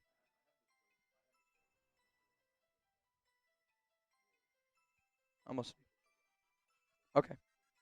Sounds good. Sounds good. All right, y'all. Cool. All right, y'all. So here's what's going to happen. We're going to run through this show real quick. I have no idea what I'm about to get through. Chugs is going to lead me, but we've done this so many times, over 5,000 videos on this channel. It's why you hit that subscribe button. We'll go missionary for this one. Oh, dude, I love it. A good missionary. If you're married, you can't. I mean, a good missionary, shit, man. That's 99% of my. Well, he's married. Yeah, we got a lot of married guys here in the office. We're growing up. I will say this though: if we are doing this show and Pete goes to the podium, we got to stop it. We'll go to Pete. Cool. Yeah, I think you're right that they're gonna sneak attack us. I still don't see anything scheduled. Oh, they're gonna sneak attack us. They don't want anything scheduled because they don't want people to get ready for the Pete presser. Yeah. They might not even have the balls to show up today because they didn't show up yesterday. So we'll see. All right, coming up, let's talk about the Raiders news that has happened today.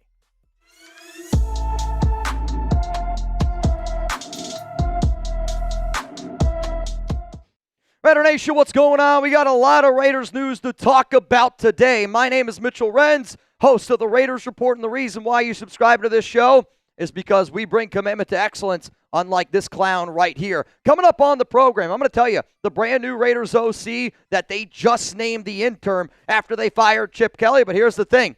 They also fired another Raiders coach today. We'll talk about that. And a thing at the very end of the show that I don't think people are going to like because it's something that I think is going to happen later on today. Seriously, though, make sure you're subscribed. Make sure the notifications are turned on. When the year is this bad, and I hear you loud and clear, I think us as Raider fans still have a responsibility and as a job to show up for each other. You can say F you to Geno. Believe me, I wake up every single morning anymore, and I throw up 2 birds to number 7. But I hope that people still rock with me. I hope people still rock with Chugs, and I hope people still rock with the nation. So the news that just happened late last night was, first off, Adam Schefter reported that Chip Kelly out as the Raiders offensive coordinator. We were here until what? I don't even know, 1 o'clock in the morning, breaking it all down for y'all. Then the news that happened early this morning was that the Raiders fired senior offensive assistant Bob Bicknell, who was the right-hand man to Chip Kelly. I don't know how many people follow me on social media. If you don't, I hope that in the last 24 hours we've been able to prove to you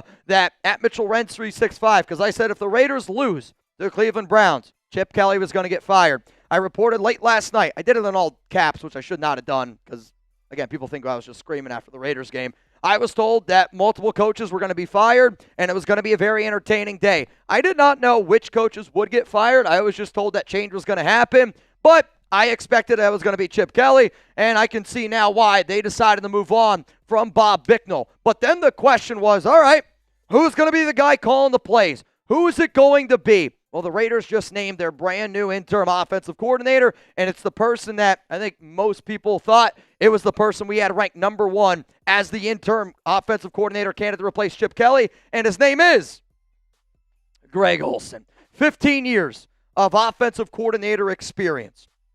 He's coached with Detroit. He's coached the St. Louis Rams. He's coached Tampa Bay. He's been with Oakland, Jacksonville, Oakland again, and now he's in Las Vegas. I think one of the biggest reasons why the Raiders decided to go this route is because Olsen does have experience working with Pete and working with Geno in 2023 in Seattle. He's also stepped in before, and I do think Olsen is a good quarterback coach. He hasn't done a great job in terms of the X's and O's, but at this point, what do we really have to lose? But I think when you really think about all the people that it could have been, because I talked about Luke Steckel, he's one of the best coaches we have on this team, no OC experience.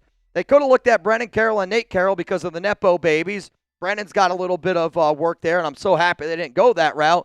I think another name they could have thrown out in there was Joe Philbin because of some of his past. But I do think that the Raiders made the choice that they had to make.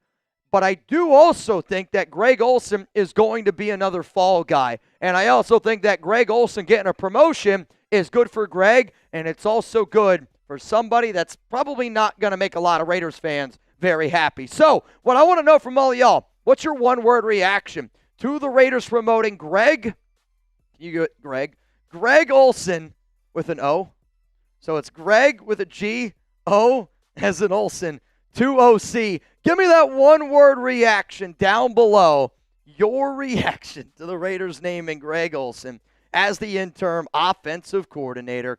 I'm going to give you my one-word reaction coming up here after this YouTube ad break. My one-word reaction is expected, and I did expect the Raiders to go with Olsen, and I think that they decided to go this route because of the experience, because of the connection with Pete and Geno, but ultimately, I do think that this helps out one of Pete's kids who also is going to get a promotion. I'll also say that it's easy for them to then point the finger at Olsen if it doesn't get it going, because I'm going to be very honest with you. I don't think there's any way in hell that this Raiders team is going to win another game this season. They're not going to beat the Chargers. They're not going to beat the Broncos. They're not going to beat the Eagles. They're not going to beat the Texans. They're not going to beat the Giants. They're not going to be the Chiefs. We're going to be 2-15. That's where we are going to be. And the Raiders' offense was not clicking. I actually just looked up these numbers. Now the Raiders are tied for dead last with the New Orleans Saints with 15.0 points per game, and that's going to be a big problem. Chip Kelly also spoke to Jay Glazer this morning, and Chip Kelly was, actually probably said one of the most respectful things that he's ever said, where it was like, hey, when you're not winning in the NFL, guys move on from you. But he did say, Chip Kelly did say that he has a lot of love and he has a lot of respect for Geno Smith. I'll be very clear here. Anybody that's got love for Geno Smith, anybody that respects this piece of shit right here, I don't think has any part of being in this organization. And the sooner we get rid of those coaches, for the better. Now, do I think Greg Olsen respects Geno? Yeah, he probably does. But the fact that they hired Greg Olsen and this team's not going to make any adjustments. I don't think that there's going to be any real big changes happening because of how bad this offensive line is, because of how much of a horrible leader and how bad he is on and off the field, Geno Smith, because Pete Carroll is the ultimate problem right now with this organization. But I do think by Greg Olsen getting a promotion, it means that another promotion is more than likely going to happen. And I'm telling you right now, it's probably not going to make you guys very happy. I will tell you that in just a moment, but before I do, today's show is sponsored by Prize Picks. And it's the holiday season. I don't know if I've ever needed the holidays more than what I need them right now. And this is the best time of the year for sports, bowl games, coach firings, basketball matchups, playoff pushes. It's all happening at once. And while you and I are out here making decisions every day, what gifts to buy, what to eat, which game to watch, there's one place where it feels good to be right. It's Prize Picks. Also, they got a brand new feature that has early payouts. If your lineup gets off to a hot start, you may now have the option to cash out those winnings before the game even finishes, which is something that I wish I did yesterday in that Raiders-Browns game, because if I would have cashed out, I did win $4, and I'm proud of the fact that I won $4. That's probably the best thing that happened in that Raiders game yesterday, but I could have cashed out with Prize Picks' new feature. The other thing, as you could see up there on that screen, was Prize Picks offers stacks. Like, to me, I watch Ashton Genty. I root for Genty. I watch Brock Bowers. I root for Bowers. I'm going to root against Geno Smith. Those are going to be stacks that I do all season long because it gives me something to root for. So download the Prize Picks app today. Use code CLNS, Yoda Jenkins, and you can get your first $5 lineup. That's code CLNS. Get $50 in lineups after you play your first $5 lineup. Prize Picks. It's good to be right. Now, here's the next thing that I think is going to end up happening, and I talked about this 2 weeks ago. When I talked about the original source that I had about, hey, the Raiders are probably going to move on from Chip Kelly if they end up losing to the Cleveland Browns, I've already done a Chip Kelly replacement video 2 weeks ago. If you don't believe me, go check out the video where I said Greg Olsen's going to be the new play caller, and I think what ends up happening is they're going to promote Pete's son, Nate. And I think that they end up promoting Nate because he's the assistant quarterback coach. Well, what happened? Greg Olsen, QB coach, now he's the new play caller. I believe that you could also see them promote Nate Carroll as now the full-time quarterback coach. He's got zero offensive coordinator experience. He's been a Nepo promotion by Pete since day one. He was fired after 1 year in Carolina. I bring that up because that's the only job he's ever held in the NFL where daddy hasn't been there to hold his hand, and he got fired after 1 season. I want to sit up here and I want to be very clear. It has not been stated yet whether or not Nate Carroll got that promotion, but I've been looking around this Raiders team looking for scapegoats. And let's be honest with ourselves here. Tom McMahon was a scapegoat. He deserved to be fired, though. Chip Kelly, scapegoat, deserved to be fired. What the Raiders are doing is what Pete Carroll loves to do. Put the blame on everybody else besides himself, Geno Smith, Brandon Carroll, and everybody that's a part of that regime. What I really am curious about, though, is what the Raiders decide to do at quarterback. And to me, at this point, I want to see Aiden O'Connell. And I want to see Aiden O'Connell because I want something to root for. I don't think Aiden O'Connell helps us win any games this season behind this offensive line. And if I'd rather root for Aiden, because I don't want to root for Geno Smith.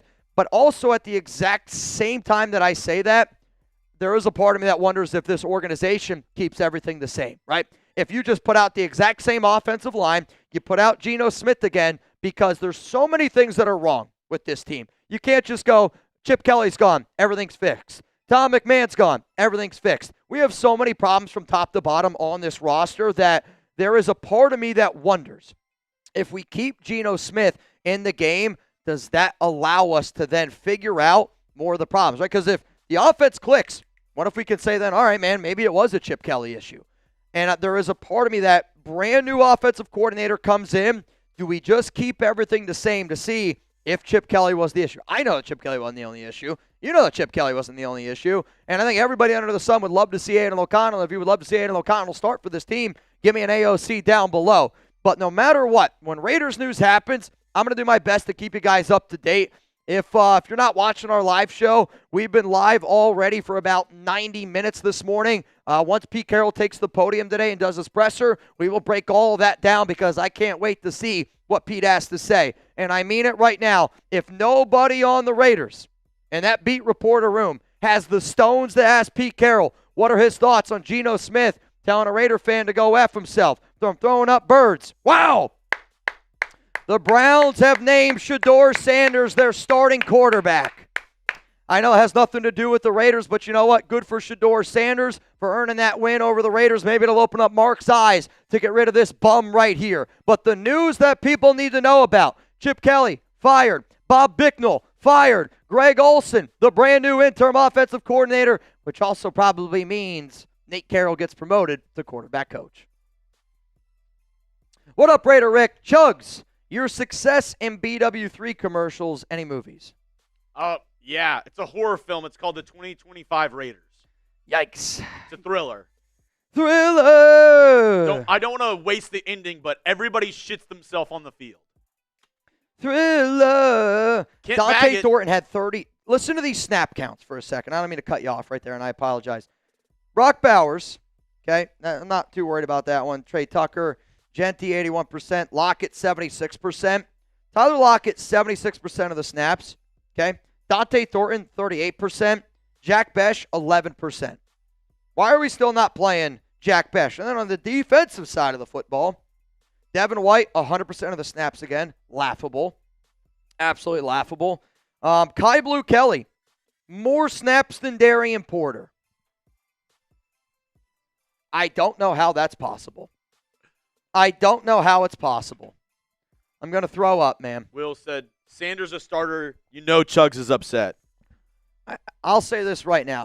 I hate the fact that people think that we don't like Shedeur.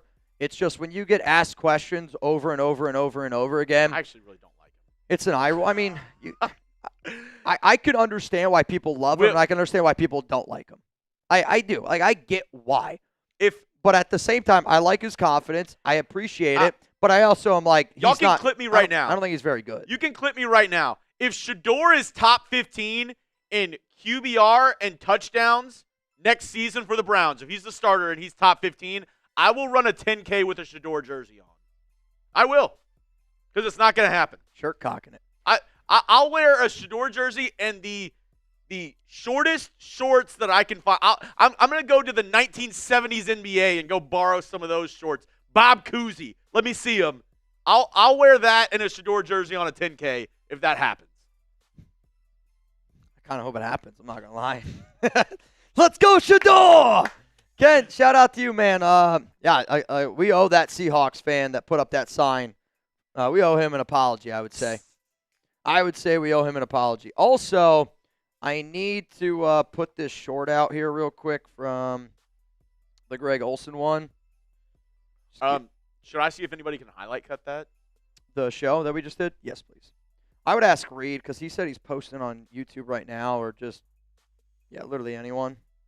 Hang on, y'all. I'm trying to post something on my IG, and I hope that you guys are okay with that. Just bear with me here a little bit. Bear with me here. Oh, my God. What is happening?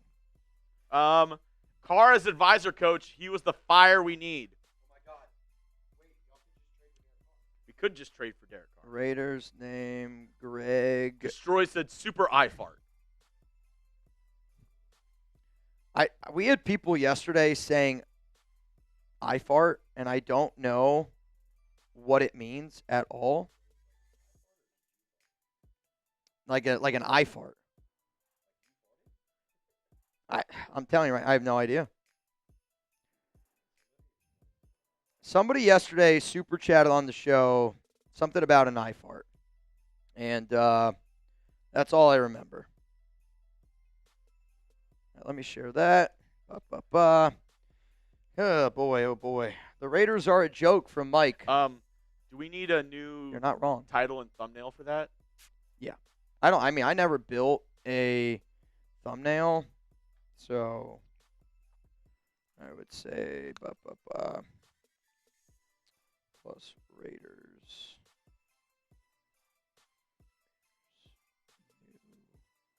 OC named. All right, new titles in there. Okay, sweet. And he just needs a thumbie? Yep. Yes, sir. Raider Nation, just void. Just void, BB. Let's go to Pete Carroll. Somebody take his keys away from him. Oh, I thought you said he was going. Like he was No, lying. no. Chuck's like, oh, shit.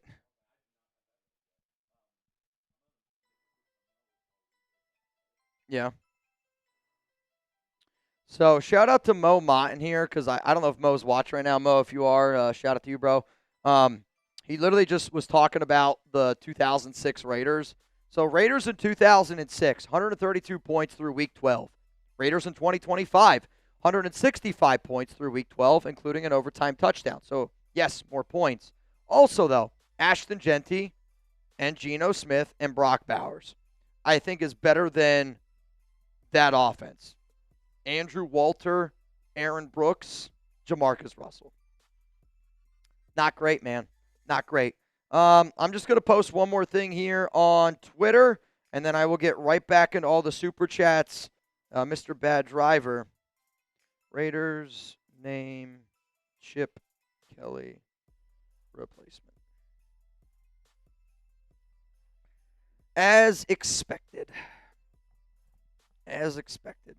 Mike said trade for Sanders. I mean, if, again, trade deadline's passed. I have no interest in Shedeur Sanders next year. I don't think Shedor's a good NFL quarterback. I think he's a good story. I think he would get headlines. Like, the selfish part of me would be Shedeur makes more money for us as a company than anybody under the sun. Like, our two biggest shows yesterday were Raiders and Browns in terms of views. Why? Shedeur Sanders. But at the same time, it's like, I don't think that he's... Yeah, that was during Cowboys-Eagles in that crazy game. I want the Raiders to go get a good quarterback next season. Yeah, there were more views for Raiders-Browns 2-8 game than Eagles-Cowboys. But if you told me Geno Smith or Shedeur Sanders, I would pick Shedeur only because of the name value. And that's just me being honest with y'all. But I'm happy Shedeur is starting for Cleveland. Honestly, I hope he dominates in Cleveland. I would love for Shedeur Sanders to be the face of that franchise, in all honesty. Ah! Fuck you, Geno. Bad driver. Let AOC play next season. No. And get offensive linemen in the draft. To the Carroll family, it is time to go. Let this team build the right way. I think we're a laughing stock of the NFL, and NFL media just shits on us. On to the next season. J.J. McCarthy. McCarthy is in concussion protocol. Undrafted rookie quarterback Max Brosmer is the backup QB. The only reason why I'm gonna say the only reason this would be a yes for me is if you did save your money. Okay, you saved your money, and you tried to build more towards 2027.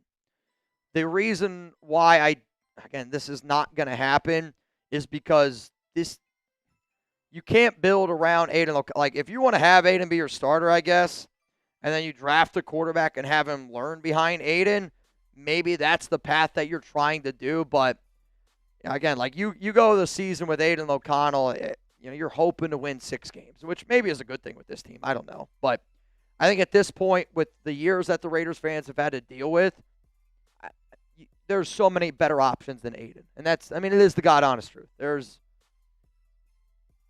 concussion protocol? Yeah, it's not good, man.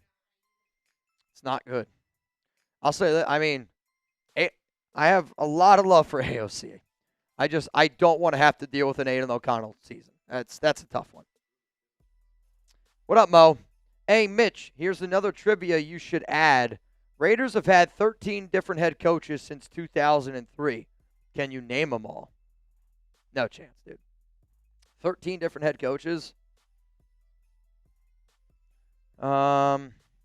Obviously, you got... So, I guess my question to you is, are you also including interns? Like, are you including interns? Is it just the guys that the Raiders hire? Or is it... is Rich Bisaccia on this list? Does Antonio Pierce count? Or is it only the guys that they hire from the jump? Because I'll work my way back, right? Because obviously it's Pete right now, Antonio Pierce. You got McDaniels. Is Bisaccia on that list? That's how I have to count. John Gruden. Del Rio was before Gruden. We were talking about Art Snell earlier today. Dennis Allen was a disaster with the Saints and with the Raiders. Hugh Jackson was awful.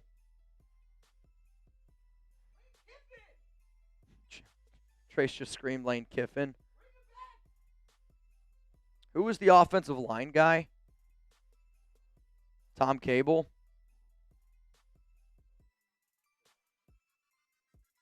Chugs just said Tony Sperano.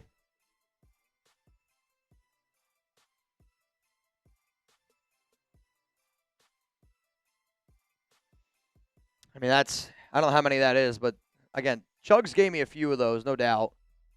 But I'd say I'd probably get 7 or 8 out of those.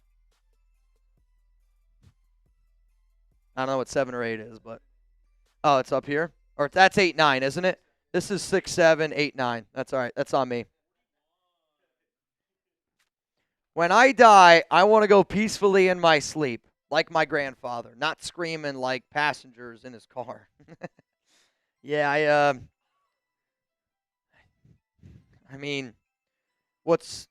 I'll be real. I always try to say the first thing that comes to my mind when I do the show with all y'all. My grandfather, when he passed away, the house was filled with all the family members. I actually feel terrible that I wasn't there because I was down here in Dallas.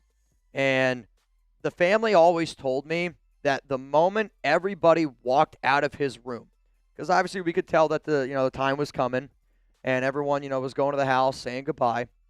Which my cousin, he's got this sick picture of my grandfather, and my grandfather, he took a selfie. My grandfather's throwing up the deuces, which again, I appreciate the humor in it. But the moment everybody walked out of the room, it was like 5 minutes later, he like peacefully went. And I just think about my grandfather's like one of the strongest human beings I've ever thought of. And, even at 81 years old, I was like, dude, this guy's going to kick my ass. You know what I mean? And the moment everyone left the room, he peacefully went, took a breath, and, it was, I think all of us were like, he literally held on until everyone was out of the room and was like, all right, I'm at peace. And I feel you, man. I think all of us want to go peacefully around our family, but definitely not screaming in a car. Let's go to Josiah. What's up, Josiah? Greg Olsen called plays for Carr in 2021 and 2014. Was part of the playoff roster that made it to the year 10-7. I think he will make us look way better. I don't know if he can make us look worse. I don't know. To me, if he doesn't make us look better, that's going to be a problem, right? We're tied dead last with the New Orleans Saints for points per game with 15. And when the benchmark is low, you hope that it can only get better. But I know this. Greg Olsen is way more liked than Chip Kelly in that locker room. Chip Kelly was hated so much. And I don't know if any players will speak about it, but this is typically what happens. In the offseason, guys go on shows, guys do podcasts, players talk, more stuff comes out. I can't wait for this offseason to hear all of the stories from people of how bad Chip was. And I say that because there's certain guys right now talking to the media that have a lot of way more ties with players in that locker room than I do. And there's a lot of guys right now that are speaking out, right? I'm not going to say names. I think you guys probably can see them. It's everywhere. But when you have guys from top to bottom, past Raiders players, past coaches, legendary guys poking, it's because they hear a lot of the frustrations that are going to get leaked out in the offseason. What up, John Rodriguez? Here's the problem with this hire. Even if Greg calls good plays, it still looks and smells like shit because the O-line is still bad. People just blame Olsen for his struggles. And I actually don't disagree with you. I don't disagree with you. I have one in my bag, Trace. But I will say this, though. I think it's good. There is a part of me where it makes sense to keep everything the exact same to see who's better, Greg Olsen or Chip Kelly, right? I think like that makes sense. There's the other part of me that goes, if we actually want to make change, well, then let's also make a lot of other changes. Like switch up the offensive line, let Greg Olsen call the plays, put a different quarterback in there. Can all that stuff make a difference? What do you got for me, Triz? Okay. About the Saints? Could apply to the Raiders. They couldn't make a diamond shine or a turd stink. There you go. The Raiders couldn't make a diamond shine or a turd stink. I don't know what's better or what's worse. Dude, imagine when you dropped one, it didn't smell. Unbelievable. I can't even imagine, dude. Rose, is there any scenario where Olsen does well, he stays? I'll say yes. And I think the scenario where Olsen does well and he stays. Oh my. The picture that Jeremy just pulled up on the other side of my screen, I would imagine you guys are going to see it. One clue who sent that to you? Are they watching the show right now? Okay, I already know who it is. I think the scenario is if the Raiders, so again, you got Chargers, Broncos, Eagles, Texans, Giants, Chiefs. We're 2-9. I think you got to win 5 out of your last 6 games. You win 5 out of your last 6, you're 7-10, and Geno Smith looks really good. That's how it gets saved. I mean, that's how it gets saved. I don't see it happening. But at the same time, if Greg Olsen is that good enough to beat playoff team in the Chargers, playoff team in the Broncos, playoff defending Super Bowl champs in the Philadelphia Eagles, playoff caliber team in the Texans, playoff caliber team in the Chiefs, right? If you can beat 5 playoff caliber teams or 4 out of those 5, including the Giants, I lost my train of thought. What on earth am I looking at right now? How did somebody get this photo of Geno Smith flipping off the fan? Did the fan send it to you? Holy shit, dude. If there's one show that I wish they could put on television in the year 2025 and kids did not know about it, it is all of the skits. And I mean all of the skits by the GOAT. Could you imagine Clayton Bigsby airing today in 2025? I know this isn't Clayton Bigsby. Clayton Bigsby is my all-time favorite skit. I mean, Chappelle is number 1 in my book of greatest comedian of all time. I kick myself in the ass every day that I didn't go see him live in Austin or in Dallas. I would love the opportunity to go see him, but who sent it to you? You said somebody that watches the show. Who do y'all think sent this to Chugs? Let us know down below. Any super chatted today? Does he love jokes? I mean, I have a real good feeling I know who this is. I got a real good feeling I know who that is.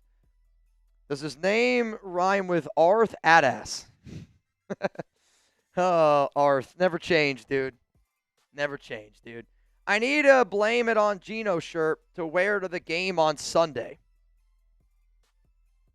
Well, luckily for you, you can go get your Blame Geno shirt. Anybody can go get their Blame Geno shirt at chatsports.com/BlameGeno. If you want to get it for Sunday, you should definitely order it now.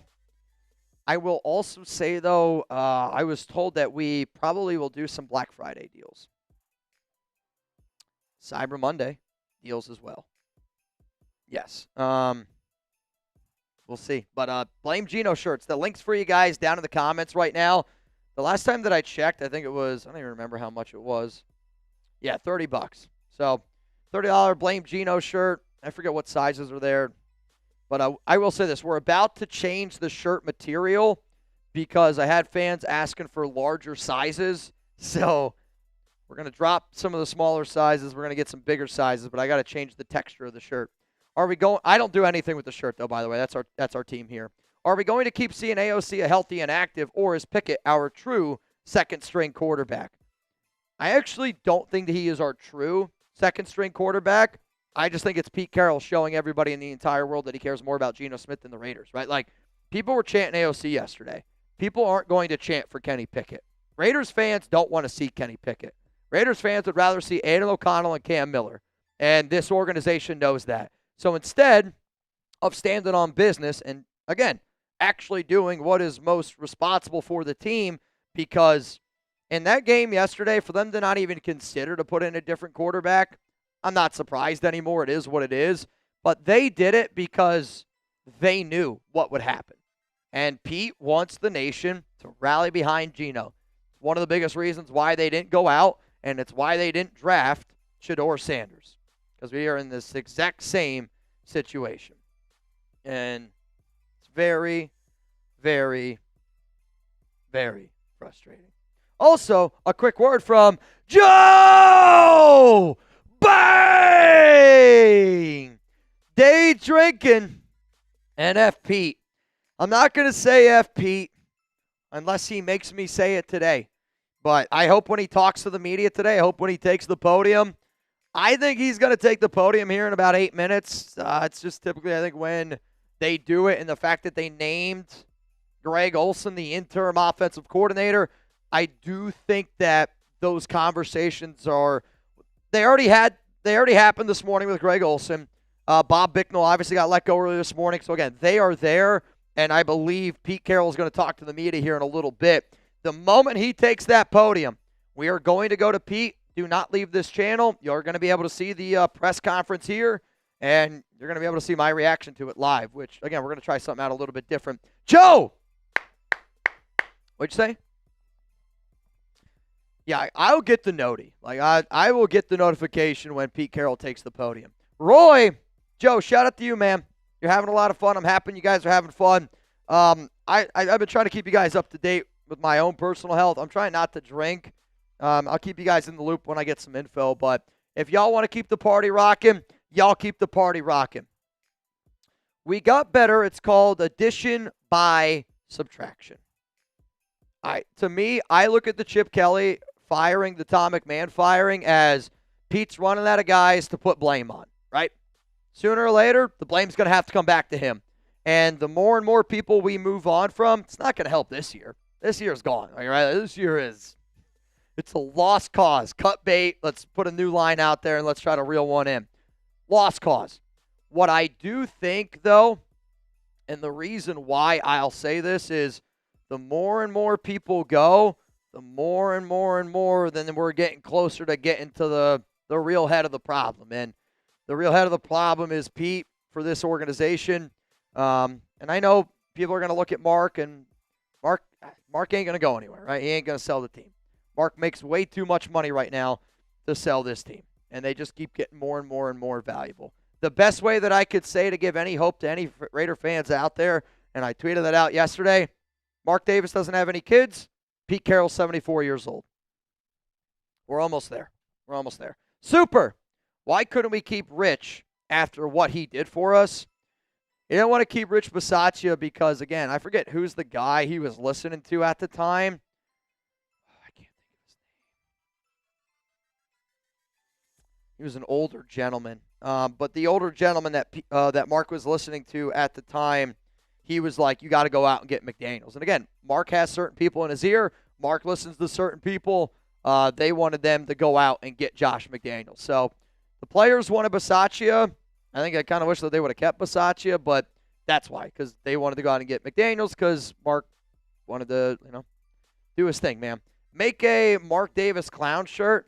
The only reason why I won't do that, Blake, is because I'm not trying to piss off a guy that is the owner of the team. The only person that, again, I give my honest opinion, and I do. I obviously am critical of Mark, but, Mark knows a lot of people that I know, and I want to have these opportunities in my career to get to where I'm trying to go. You know, I was really like talking about with some of the guys today. Like, the only reason why I would love Geno Smith to stay on the team this year and the next year is because when I go to the Raiders gala, I can't wait to see the reaction when he sees me. Right? Like, I can't wait to see all the Raiders players when they see me walk in there, because there's going to be guys that no doubt are like, why the F is this guy here?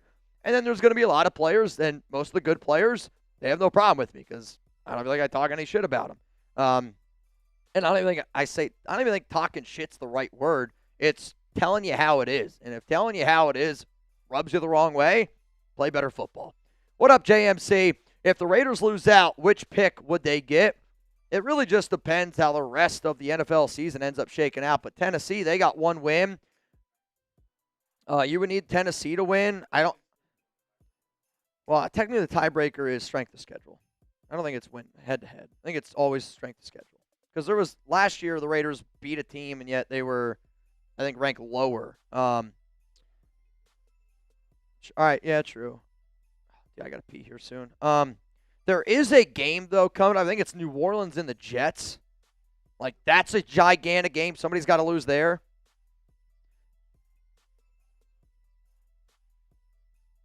Honestly, I'm trying to figure out who that person is. That's Mark Davis mixed with Tom Brady as a black guy. I have no idea what I'm looking at there. Let's go to the next one here. I will say this. I'm going to get people here in this duck race. Reminder, it's a $10 Venmo at Mitchell Renz 365. The last name that I got in was Christian Perez. I see Jose Colon. Lionel. Oh, wait. No, I'm not in the right spot. Crap.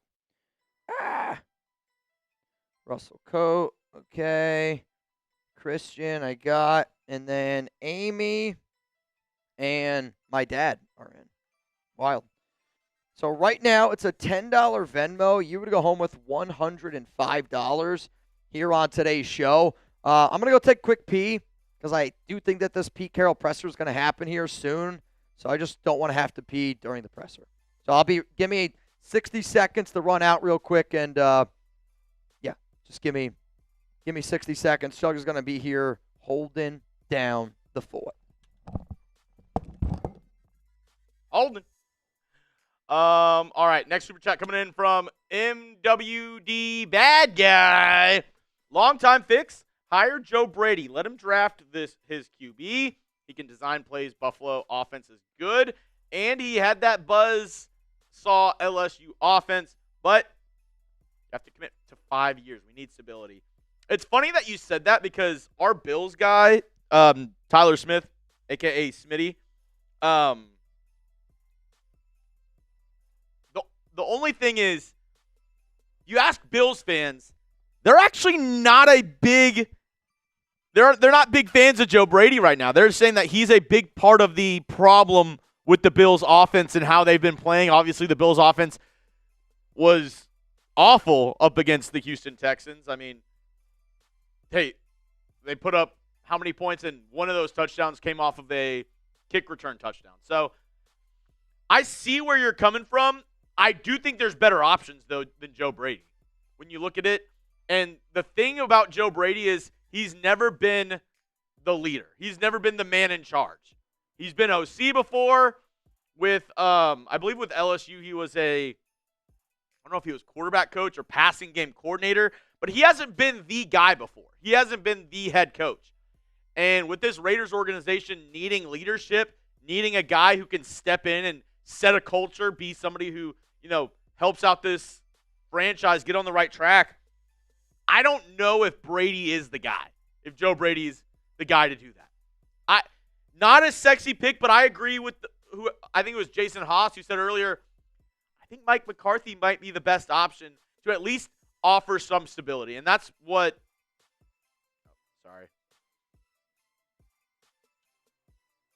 And that's what, the Raiders were hoping with Pete Carroll. But obviously that was not the case. I see where you're coming from, though. Young offensive mind in Joe Brady. I don't know if it works out, though, with the Raiders. I think I think you want a young OC, a young offensive-minded OC, but as the head coach, I could see how if things don't start off well for Joe Brady, how that can go quickly down this same path of, all right, fire Joe Brady, fire everybody in the front office. And I think most Raider fans agree in here. Most Raider fans would agree they don't want another one-and-done head coach. I mean, how many one-and-dones can you have, right? Antonio Pierce, one-and-done. Josh McDaniels, what is it, 1.5 and done? And now you have Pete Carroll. Like, you don't want to go – if Pete Carroll's out this year, that's 3 straight coaches where it's basically one and done. Yeah. You can't have that. And I just don't think Joe Brady is a guy who can come in and establish a culture and be the main guy. He's never been the main guy before. See, I like Joe Brady, but I agree with Chugs. Like, to me, if you're going to bring in a guy like Joe Brady, you're going to bring him in and – I'd much rather have Chris Shula. Oh, yeah, I agree with that. If you're going to hire a first-time head coach who's never been a head coach before, I think the only name that makes sense is Chris Shula or Clint Kubiak. Those 2 names, offense or defensive guys, I think those guys. The other name that, and this would, to be honest, if they move on from Pete and they bring in somebody young, I think the number one name that I'll just throw out there again, I actually have not heard his name, anybody that I've talked to, I think it's Minter. And I think the reason why they would bring in Minter is because, one, I know Mark Davis and Tom Brady have a lot of respect for Harbaugh, learning underneath Harbaugh, and he's a Michigan guy. Minter is a Michigan guy.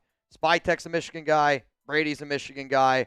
Like, to me, I honestly think that Minter would be somebody that this organization would consider. Plus, you get to steal him from the Chargers. I don't know what's going on. I mean, I got a pain, like, right here. It is. Is anybody, I got a pain, like, I don't know if y'all can see me right here. I got a pain, like, right here, so I'll be very honest. Here's my belly button. The whole ordeal here. I got a really wild pain right now, like, right here. I don't know what's going on with me.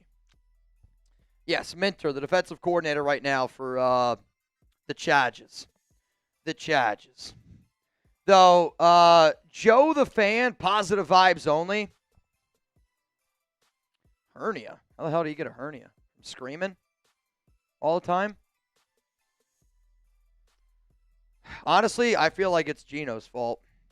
Laker Eric said possibly kidney stones, brother. Could be. Could be. Could be. I don't know. I mean, I'll go get it checked out.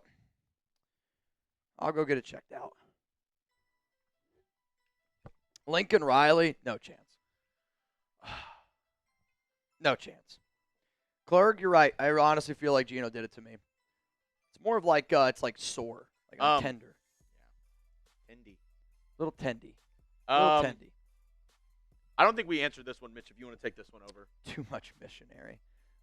Where is Brady? Does he have a voice in this mess? I do think that he has a voice. I don't know how loud that voice is right now because to me, I do think a lot of the things the Raiders tried to do this offseason on paper did make some sense. I think they did a good job with the front office. And when I look at the front office, I actually think that they have a lot of good guys in that Raiders front office right now. And, I think that there's guys that have a lot of really good experience. Like, seriously, like I really, really, truly think that. I don't know if they're going to do a press conference today. I wanted to see the Pete Carroll presser. They might decide not to do one today. I would be pretty surprised by that. I think it would be kind of a lame move on their behalf, which, it is what it is. But the fact that Brady now covers the NFL and he's really, really busy doing that, I wonder if he just has, he's doing his job. His job is covering Fox. That's what he's done. I mean, he's part owner, again, I know he talks to Mark, and I know Mark listens to him, But, again, people should want Brady's to talk to Mark. Now, I do think Brady's a smart guy because Brady did not want Pete Carroll. Brady did not want Pete.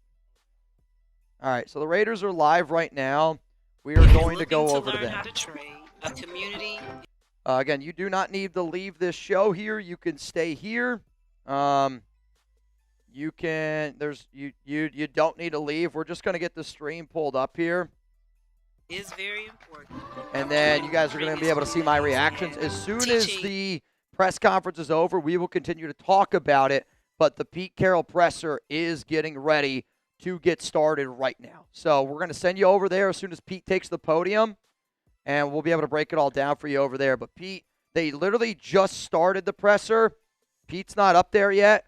The moment Pete takes that podium, we're going to get you guys that presser right here. And then I'll be on screen so you guys can see me reacting to what Pete Carroll has to say. But the Raiders just started the live presser. Again, they usually do it right around this time. And then we'll answer some more super chats. We'll hang out here until after the presser. And then we'll probably hop on out here in like, I don't know, hour and a half, depending on how many more questions are flowing in here. But I don't really know what's going on with my body right now. It feels kind of weird. Feels a little bit peculiar. We shall see. We shall see. Mitch Chugs, if Pete Carroll won't play any draft picks in the offseason, Spytech should do a Moneyball, Brad Pitt movie. Trade all players, the coach starts. Great movie. My old college baseball coach, or not college baseball coach, my old travel coach, R.I.P. He's actually featured in that movie. Was roommates with Billy Beane when they played together for the New York Mets. Shout out to the great late Brett Bittinger. But I would I would freaking laugh out loud if the Raiders were like, all right, we're gonna keep Pete, cool, we're gonna keep Geno, and they just ship him off. I actually think if they shipped off Geno, I actually think Pete Carroll would cry.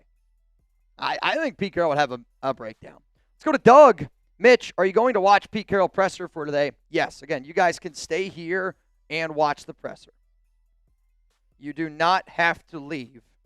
You can stay here and watch the presser. In fact, I hope that you do watch it here. I hope that you don't give your views to the Raiders YouTube channel.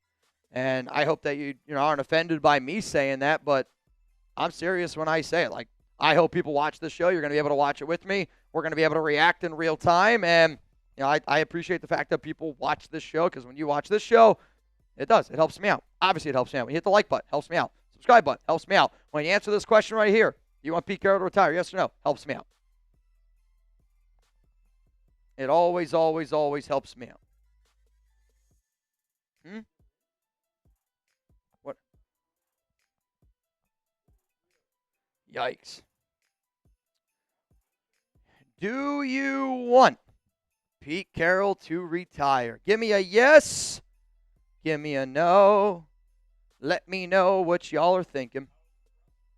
It hasn't started yet, unfortunately. Yeah, it would have been a cool shirt. And then it quickly became not a cool shirt. It was like my favorite shirt for a week. It was my favorite shirt for like a week. I see a lot of yeses. I see Wolverine. I see Pete. Dude, I mean, a lot of yeses. Paul, Justin, Andrew, Mr. Brobun, Abel Beloso in the building. Nothing but yeses down below. All right, nothing but yeses down below.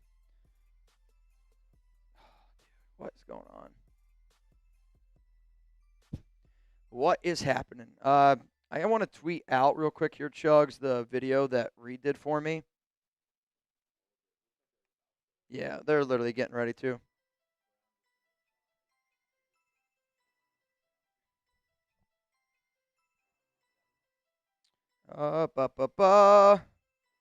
Come on, Pete, where you at? Come on, Pete, where you at? I'm waiting. What up, Brown 6'7"? Mr. Brown 6'7". While we were waiting for Pete Carroll to take the podium, while we were waiting, yeah, you guys won't be able to hear me as soon as Pete does end up taking the podium, but we are literally just hanging out here waiting until that ends up going down. I see some people asking. I saw Abel said, "Did you get my Venmo?" Let me look here real quick. People right now in our duck race, again, if you want a chance to win a little bit of money, it's a $10 Venmo. Christian Eris, I see you're in. Miggy Camacho in. Jeff Ramey in. And then Dungeon Fitness in. Though Miggy's in twice. Which means right now it is a $10 Venmo. You'd have the opportunity to win $130. Wow. He's returning but considered unlikely to play Sunday against the Broncos. A lot of injuries this year, especially to the quarterback position. I mean, that's just, I feel like it's the same thing every single season. Did I miss the presser from Navman? No. I mean, I don't see anything here. They are live, but Pete's not up there yet. It's just the Raiders logo spinning, which is what they do until Pete takes the podium. As soon as Pete takes the podium, again, it's going to be right here. Like, where we will show it will be right here. Michael Brown, shout out to you, bro. Shout out to you, bro. I don't know what the hell they're doing. They're just taking their slow-ass time, man. Who's your dream head coach for the Las Vegas Raiders? We're going to keep asking questions, giving you guys some shout-outs. Trying to wait until, yeah, he's about to, again, they hit start on the presser, but nothing has happened yet. Yeah, that's true. Yeah, it's true.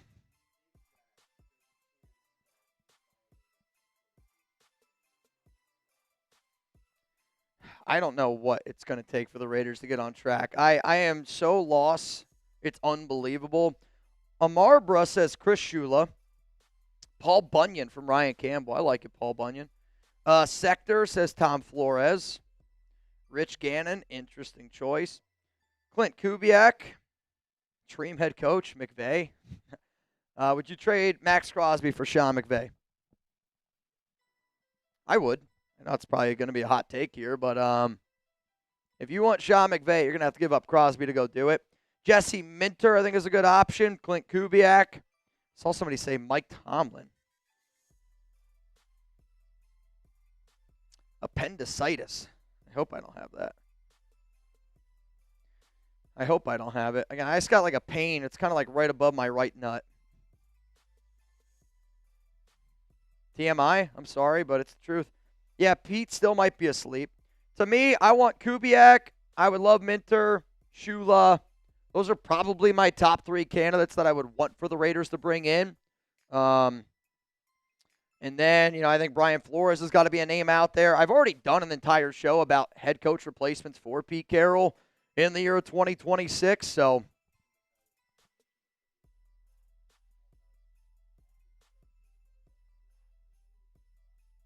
is what?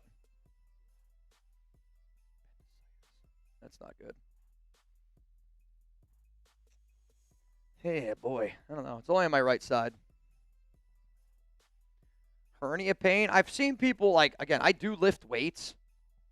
It's like I've seen people get hernias. Testicular torsion. What the hell is that? I had a guy in college, true story. He fell asleep, and they crossed in his sleep. So the left was in the right was in the left. And he had to get surgery. Honestly, dude, it could be the spicy chip that I freaking ate. That thing was awful. Awful, awful, awful. Hey, Mitch, if we start all over, do you keep PG as defensive coordinator? Unfortunately, Patrick Graham will not return. Again, I could already make the video if I wanted because PG's gone. And again, I like Patrick Graham. I wish that the Raiders could have actually given him some defensive talent when he was here, and I wish that it would have happened, but, it is what it is, man. If you're waiting for the presser, could we just show them what it'll look like? Here's what it would look like. Again, when Pete Carroll takes the podium. So I'll be standing right here, like I'm literally going to be chilling, and you guys are going to hear Pete. You won't hear me. Chugs is going to mute me. So the only thing that you're going to hear in the background is Pete Carroll.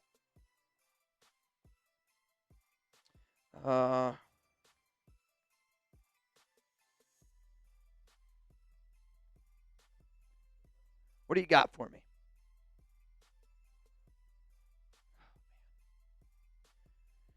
A hernia. It'd be wild. Are the Raiders the worst run team in the entire NFL? I mean, right now, I don't know how you say no. I mean, where are the Raiders improving? They're not improving on offense. They're not improving on defense. I legitimately have no idea where they are improving. No idea. Somebody said, Big Raz says, no, it's the Jets still. I was going to say, I really think that the only other team that you could throw out there is probably the New York Jets. But you know what, though? I want to give the Jets some credit because that's an organization that realized they stink. So what do? They traded away, and they're trying to build for the future. Now, I know the Raiders tried to do that once with John Gruden, which is why I laugh out loud every time I see somebody like, we should bring back Gruden. I think, like, people saying I want to bring back Gruden is like saying, let's extend Geno Smith even more. Let's extend Pete Carroll. It's a little bit of an LOL. Now, if you want to bring Gruden as like a quarterback coach, I'm okay with that idea, but Gruden ain't going to do that. Not going to do it. Nor, honestly, I mean, he's so entertaining, and he should stay in media, or he should go to college football. Like, that's where Gruden should go. He should go to college football. Honest to God. I mean, I could see the Raiders not even knowing that, like, they went live on YouTube and they just sit here like this all day. They're like, oh, man, I had no idea we even click live. Well, I mean, they've done this before, though. There was one time I sat back and I watched the press conference of theirs, and it was like 35 minutes into it before they even brought somebody on. Like, right? I'm not crazy. What do you think's the longest time we've had to wait for a presser to start after they hit live? Like, imagine if we started this show, and believe me, I see y'all yell at me all the time when we're like a minute or two late. False start, especially Rebel, right? Throws the flag. I'll say there's been times this year, and I've tried to watch every single presser. There has been times this year where it's like way too long. It's been way too long. It's very frustrating. Search I, Mitch. Cut Carlson. No, search I. If you want to talk about maybe the only thing more dumb than supporting Geno Smith, like, I can't believe the New Orleans Saints did that, quite frankly. They brought in Justin Tucker for a workout. For a losing team to bring in somebody like that, I mean, again, like, to me, I'd rather us not have a kicker. I would rather the Raiders organization not have a kicker than to bring in Justin Tucker. What I honestly think ends up happening is it's going to be Greg Joseph. And, you know, they've brought in a lot of different talent. They've brought in a lot of different pieces here. They are going to crank up the heat, and they're going to crank it up on Daniel because he's been bad, and he's not going to be back next season. I don't want him back next season. It's just the way that it is. But, I mean, at this point, man, I am so done with anything. Again, like, what? You're not going to bring in Tucker. The Raiders would be the last organization to bring in Tucker. I mean, again, they got their own rules. They got their own rules. Dude, I don't know. I might have to sit down.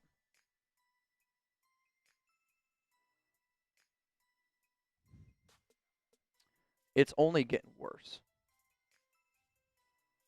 Like, I feel like somebody's, like, holding me, is how I'm going to describe it. I don't know. Yeah, it's like right above me. Confidence level in Pete Carroll led by the Las Vegas Raiders? Nothing. I also feel like when I talk, I feel it more. Like, when I talk, Like, I get it. Is anybody a doctor here? Blue balls from honestly, man, the Las Vegas Raiders, dude, they blue ball me all the time, dude. All the flipping time. Gruden can coach Penn State. I think he's not built for Penn State. Gruden's more built to be an SEC coach. Like, I'm not kidding. Like, I think he should go to Arkansas. A bladder infection? Yeah, maybe.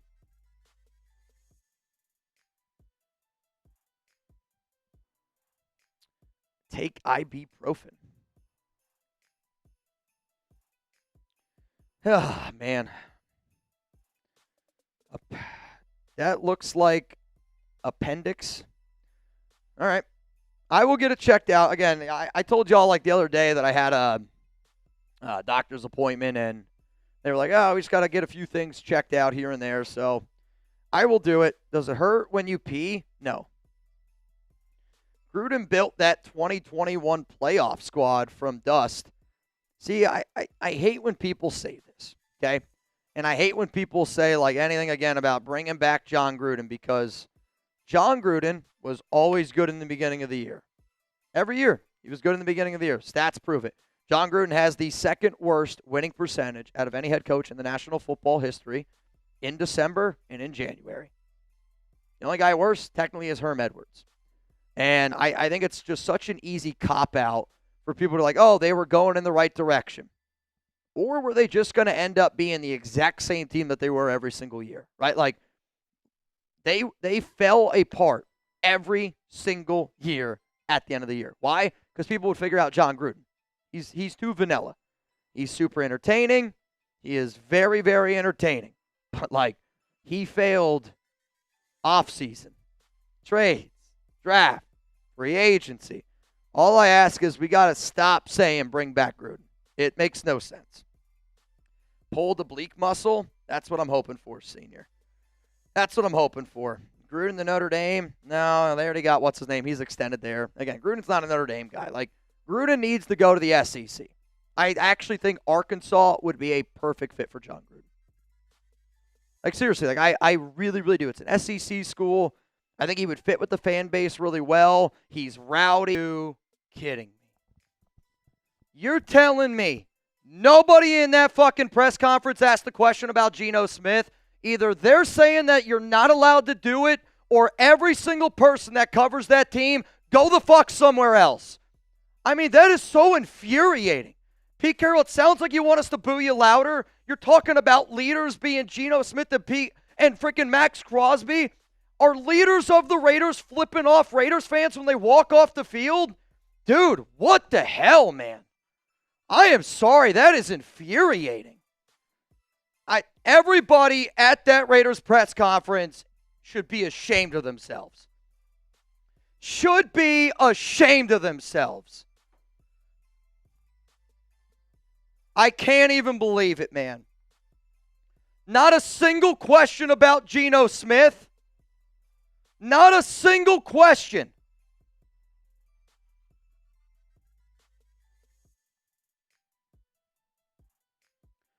The Raiders press conference with Pete Carroll was the biggest fucking waste of time that I've had to deal with in a long time. It sounds like Pete Carroll wants us to boo him a little bit louder. To all the beat reporters out there, did they tell you weren't allowed to ask a question about Geno? I want to know. And I hope Raiders fans ask any single person that was at that damn press conference today. Because how the hell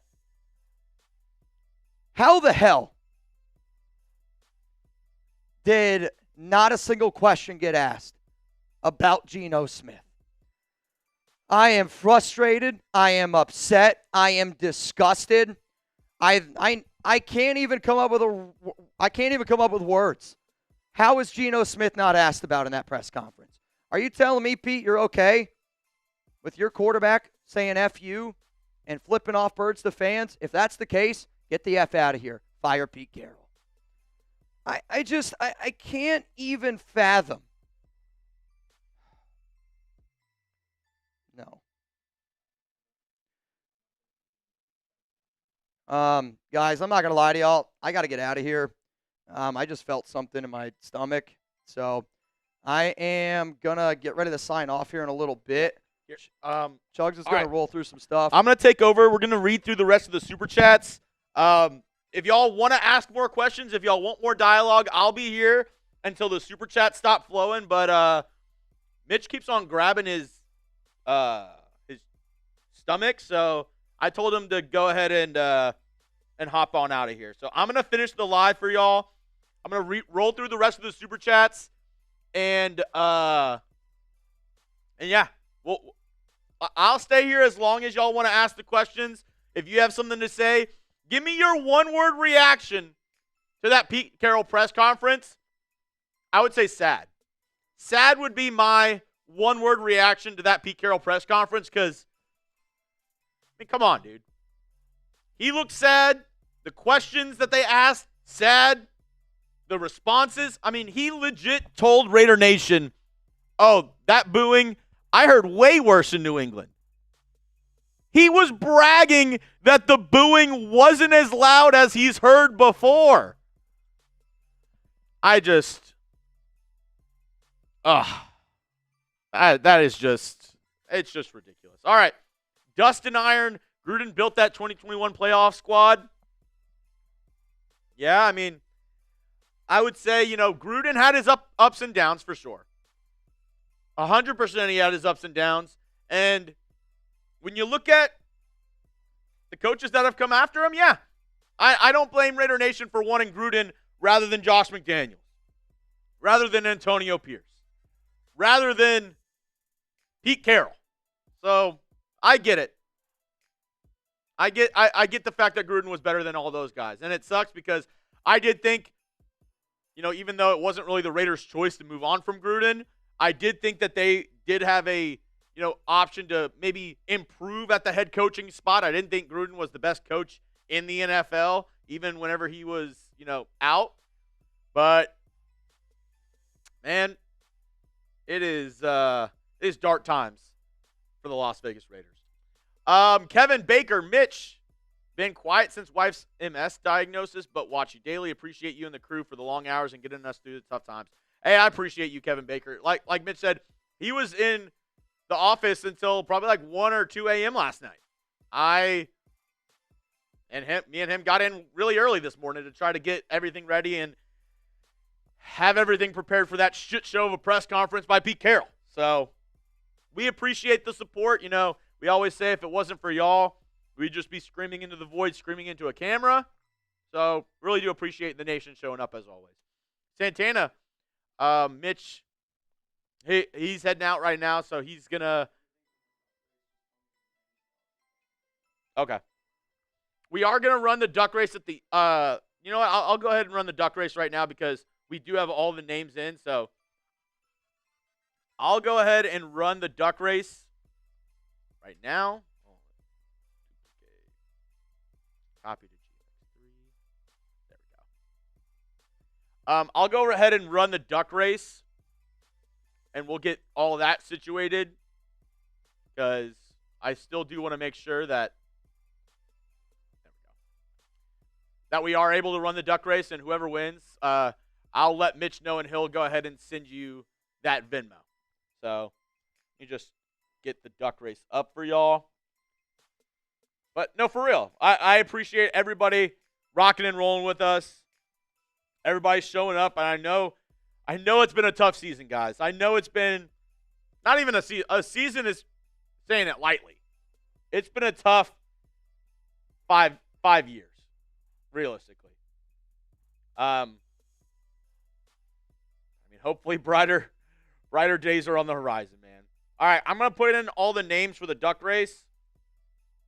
I'm not going to allow any more names. If anybody else does get in on accident or sends Mitch a Venmo, we'll either send it back to you or we'll put you in for the next duck race. But I'm going to go ahead and run this one, and then I'll let Mitch know who won. We'll send that out, and we'll finish off the show reading the rest of the Super Chats. Let's see. My dad, Darth, Jeff Ramey, Fabiana, Christian Rez, Fabian, Philip Bogert, Dungeon Fitness, leading the pack. Here we go. Yeah, it's been a sad season, early riser. I agree, man. I agree.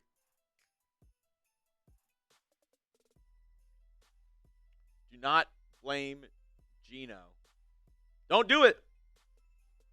No, but he told you to do it. He told you to blame Geno. 17 seconds to go. Michael, Amy, Philip Bogert.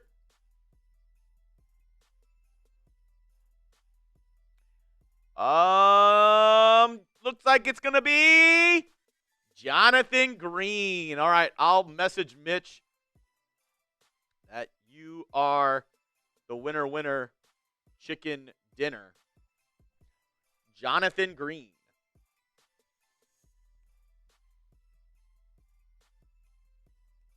All right, I just sent that to Mitch. He'll send that over to you here whenever he has a second. He's gonna go to the doctor, get checked out a little bit. But Jonathan Green, winner. Here we go. Like I said, if anybody else sent in late, I hope you respect our kind of circumstances that we got going on right now. But we will be able to do another duck race for our next show. Jonathan Green, I see you in the chat. I just sent it to Mitch. So just be a little patient. He'll try to send that over whenever he has the opportunity to. So just give us. Oh, did not mean to delete that. All I hear is wah peanuts, teacher, from Preston. Yeah, it's like from Charlie Brown. Wah wah wah wah wah wah wah wah wah wah. Like I said, it was just a sad press conference. It's like nobody wanted. It's like the elephant in the room. It's like nobody wanted to ask the question. Pete didn't want to answer the questions. Nobody in that press conference wanted to be there. The reporters, Pete, everybody just wanted it to be over.